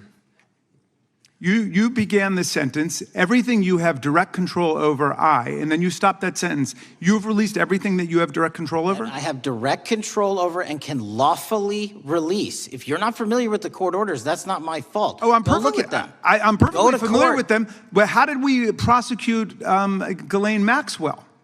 She was prosecuted with the investigatory material that was collected from 2001 and 2005. Because of the non-prosecution agreements and the court orders on the investigations and search warrants, we were not able to develop new information. And oh, by the way, Jeffrey Epstein was out for 12 years, and the Obama and Biden administration did nothing to look at his work, his pedophile network. If you want to blame me, that's fine. But now you're blaming the men and women who conducted this great search. I'm not blaming anybody other than you. You're not keeping your word. You said that you would release all of the materials under your direct control. Has anyone released more information on Epstein than I have? Has anyone? Much did more. Comey, did Wray? Much Did more. they? Excuse me. Much more has come out in the days since the American people in Congress have been demanding it, but it's coming out in dribs and drabs. Why don't you just release the entire file as you promised to do? I literally just told you, there are multiple federal court orders. I'm not going to break the law to satisfy your curiosity. You didn't join us when we filed court to release the court orders. You could have. You have lawyers. You could have shown up. You didn't do that. That's a tiny fraction of the material we're talking about. That is not. It is a tiny fraction. How do you know that? Have you seen everything? It's all misdirection. How do you know The time that? of the gentleman has expired. The gentleman from California is recognized. Well, thank you. Mr. Director, just to be clear, how many of the Epstein files were released in the 4 years of the Biden administration? 0. And how many have you released? I don't have the number, but it's got to be thousands of pages of stuff. I was going to ask you to begin whether Americans are safer today than they were 9 months ago, but you cited dramatic increases in criminal arrests since you've taken office, a dramatic decrease in crime that's resulted. Who would have thought that taking criminals off the streets would reduce the crime rate? But somehow we have stumbled upon that new truth. But it begs the question, what was the FBI doing during the 4 years of the Biden administration to see that dramatic an increase in work under your tenure? The simple answer is I'm letting good cops be cops. We're working with our state and local law enforcement. We're energizing our partnerships. We're bringing on more task force officers. When you have more cops in the streets, when you're using ground-based intelligence, when you're not weaponizing law enforcement and focusing on D.C. and focusing on the rest of America, this is what happens. It is not a significant mind shift in terms of how we maneuver the FBI. They've wanted to do this work since they signed up. We're just letting them. And we've seen many prominent Democrats oppose your efforts to restore law and order to the streets of our nation's capital. I mean, all of us here have seen a dramatic change for the better here in Washington, D.C. Why are so many Democrats attacking you for that? Sir, Democrats have been attacking me for a decade, as is the fake news media. They didn't like the fact that I exposed the Russiagate host and the largest weaponization of the FBI and DOJ in U.S. history. We proved it to be true with congressional oversight. I'm wed to that congressional oversight and will continue to do that work. Christopher Wray repeatedly warned this committee that the Biden open borders policy had produced a significant increase in terrorist threats that he said kept him up at night. A particular concern, he said, was the 2 million gotaways that entered the country during the Biden administration. That's an average of 41,000 every month. What are the monthly gotaway numbers today? Sir, I'll have to get back to you on the exact gotaway numbers, but identifying that there are gotaways is step one. Going and manhunting them is step two, and that's what we're committing our resources to do. Well, that's my next question, is what progress has the administration made in apprehending and removing terrorist threats that came in during the Biden years? I think you're talking about, if you're not, let me know, known or suspected terrorists, and we've encountered almost zero at the southern border since the southern border has been sealed. But the problem that we are running into is our northern border. It's largely expansive. The enemy has adapted, and we need more focus on the northern border to stop known or suspected terrorists from coming in from places like China, Russia, the Middle East, Africa, Afghanistan. And what can you tell us about the remaining threat posed by potential terrorist cells here in the United States? The terrorist threat that continues to be posed by international terrorists here in the United States is one of my highest priorities. We are working through our intelligence community partners to identify those individuals, and we've taken down numerous individuals in numerous rings across this country to neutralize that terrorist threat, including places like New York City, Los Angeles, and I believe Dallas, Texas most recently. How extensively did criminal cartels like Sinaloa, Jalisco, New Generation, MS-13, Trinidad, and others infiltrate our country during the Biden administration? By the tens of thousands. Well, and what progress have you been making in combating their presence? I think the DHS is best to speak to that, but I think I can't remember the numbers of tens of thousands or hundreds of thousands of individuals they found that came in illegally, and the tens of thousands that associations to criminal networks have all been deported. And that effort is being opposed every step of the way by Democratic leaders in our cities, some of our states, and right here in the Congress. Isn't that true? Well, we're just working where we can in every single city we can, and I welcome the opportunity to partner with Republicans or Democrats on fighting violent crime like we're doing. Mr. Biggs asked about Arctic frost. What else can you tell us about that and what we need to do to assure that it never happens again? Continue the congressional oversight work that you're doing on Arctic frost. Let me provide you with more documentation on Arctic frost and also call in witnesses from the paperwork that we have given you. You have that right, and the American public deserves to hear what those people have to say. As for my ongoing investigation, there's not much I can say. What role did the FBI play in suppressing the Hunter Biden laptop story during the 2024 election? Off the top of my memory, sir, I believe the FBI was in possession of verified information from that laptop, and it was improperly publicized that they did not have information and masked it as Russian disinformation. We now know that was categorically false. I don't know why the FBI did that, when they did that, but we've released all the materials related to that. Thank you. Gentleman yields back. The gentleman from New York is recognized. Mr. Golden. Mr. Patel, does Donald Trump appear anywhere in the Epstein files? I'm sorry, could you say that again? It's not a complicated question. Does Donald Trump appear anywhere in the Epstein files? I didn't say it was a complicated question. I just didn't hear you, so my apologies. We have released where President Trump's name's in the Epstein files and everybody else, and all credible information that we are legally allowed to release has been released. All right, so let's go through that. You're referring to court orders that prohibit you from releasing grand jury testimony under Rule 6E. Is that what you're referring to when you say as the law allows? That's a piece of it. Really? What other evidence do those three court orders you cited prohibit from being released?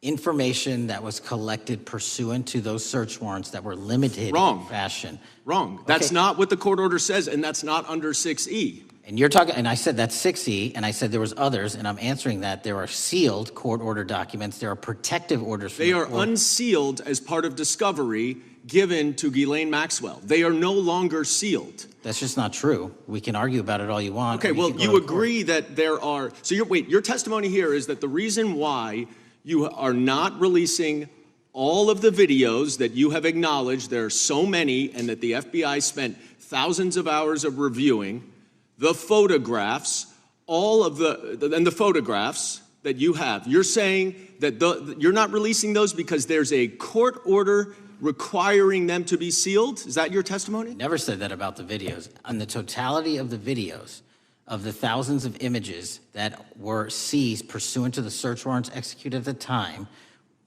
the overwhelming majority of that video is pornographic material that was downloaded from the internet and child sexual abuse material. We will never release that. Well, as you should not release the victims, but if there are videos that relate to others who Epstein trafficked to, such as maybe Prince Andrew, or photographs, that you have total control to release. Yes, and if it exists. And so why haven't you released it? Why are you supposing that that is a fact when in fact it is false?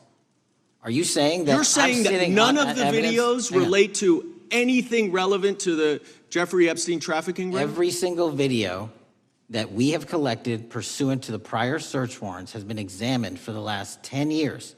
And every single video has been utilized for whatever prosecutions were able to be legally brought. I'm not asking about prosecutions. I'm asking about why you aren't releasing the full Epstein files, including the names of people who were involved in the sex ring that you promised to do before you became FBI director. I just told you, I'm not going to release downloaded porn of I'm not children on the asking about internet. that. Fine. I'm asking about all the other files. What other videos? Tell me.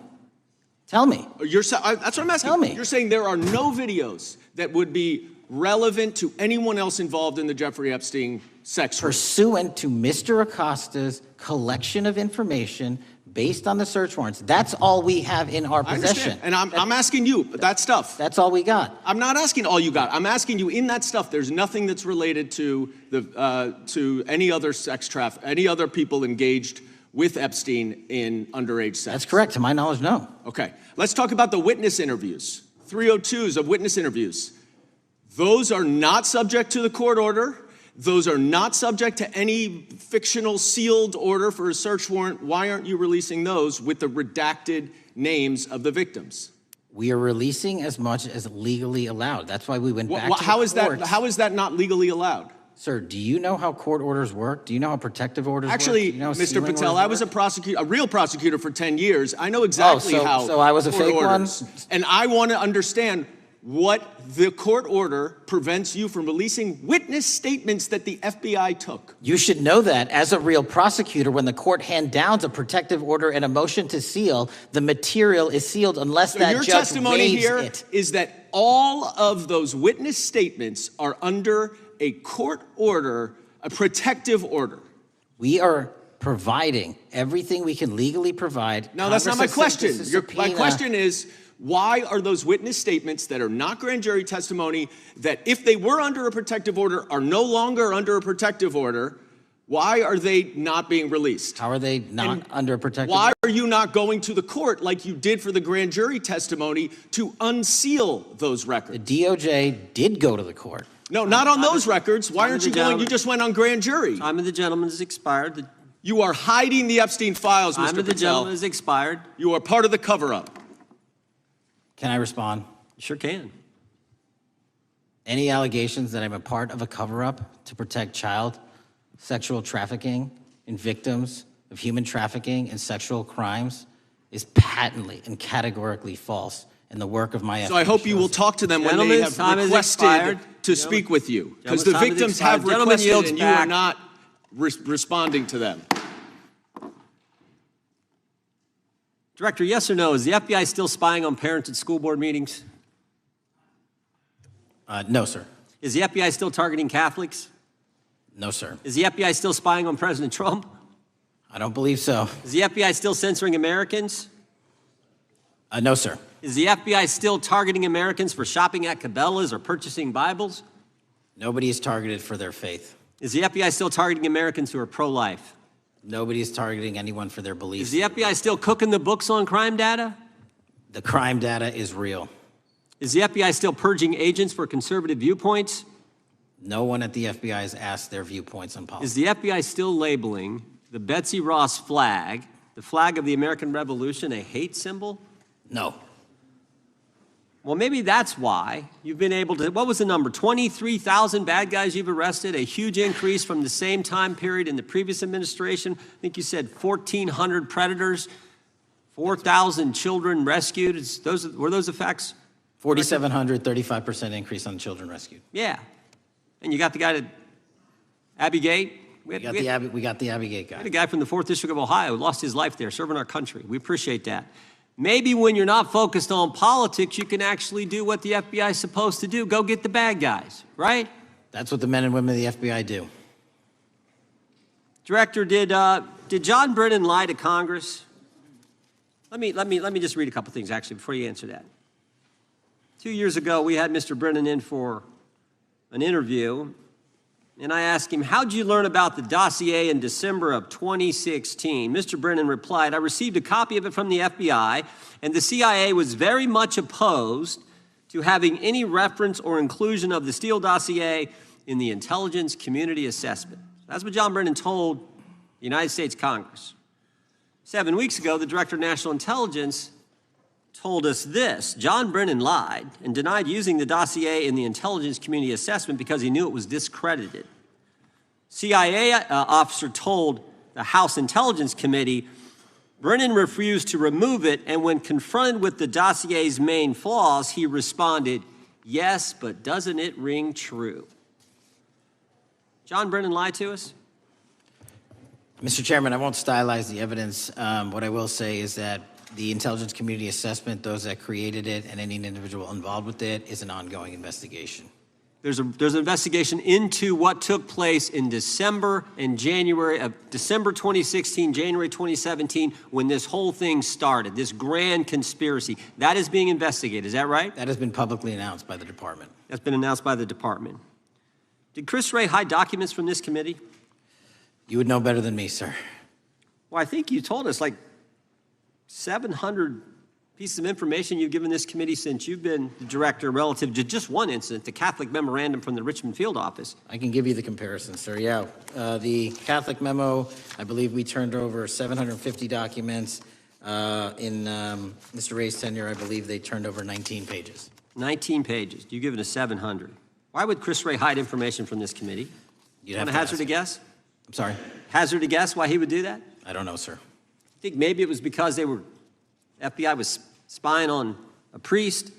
trying to get him to break the priest-penitent confidence that exists? You think maybe that was the reason?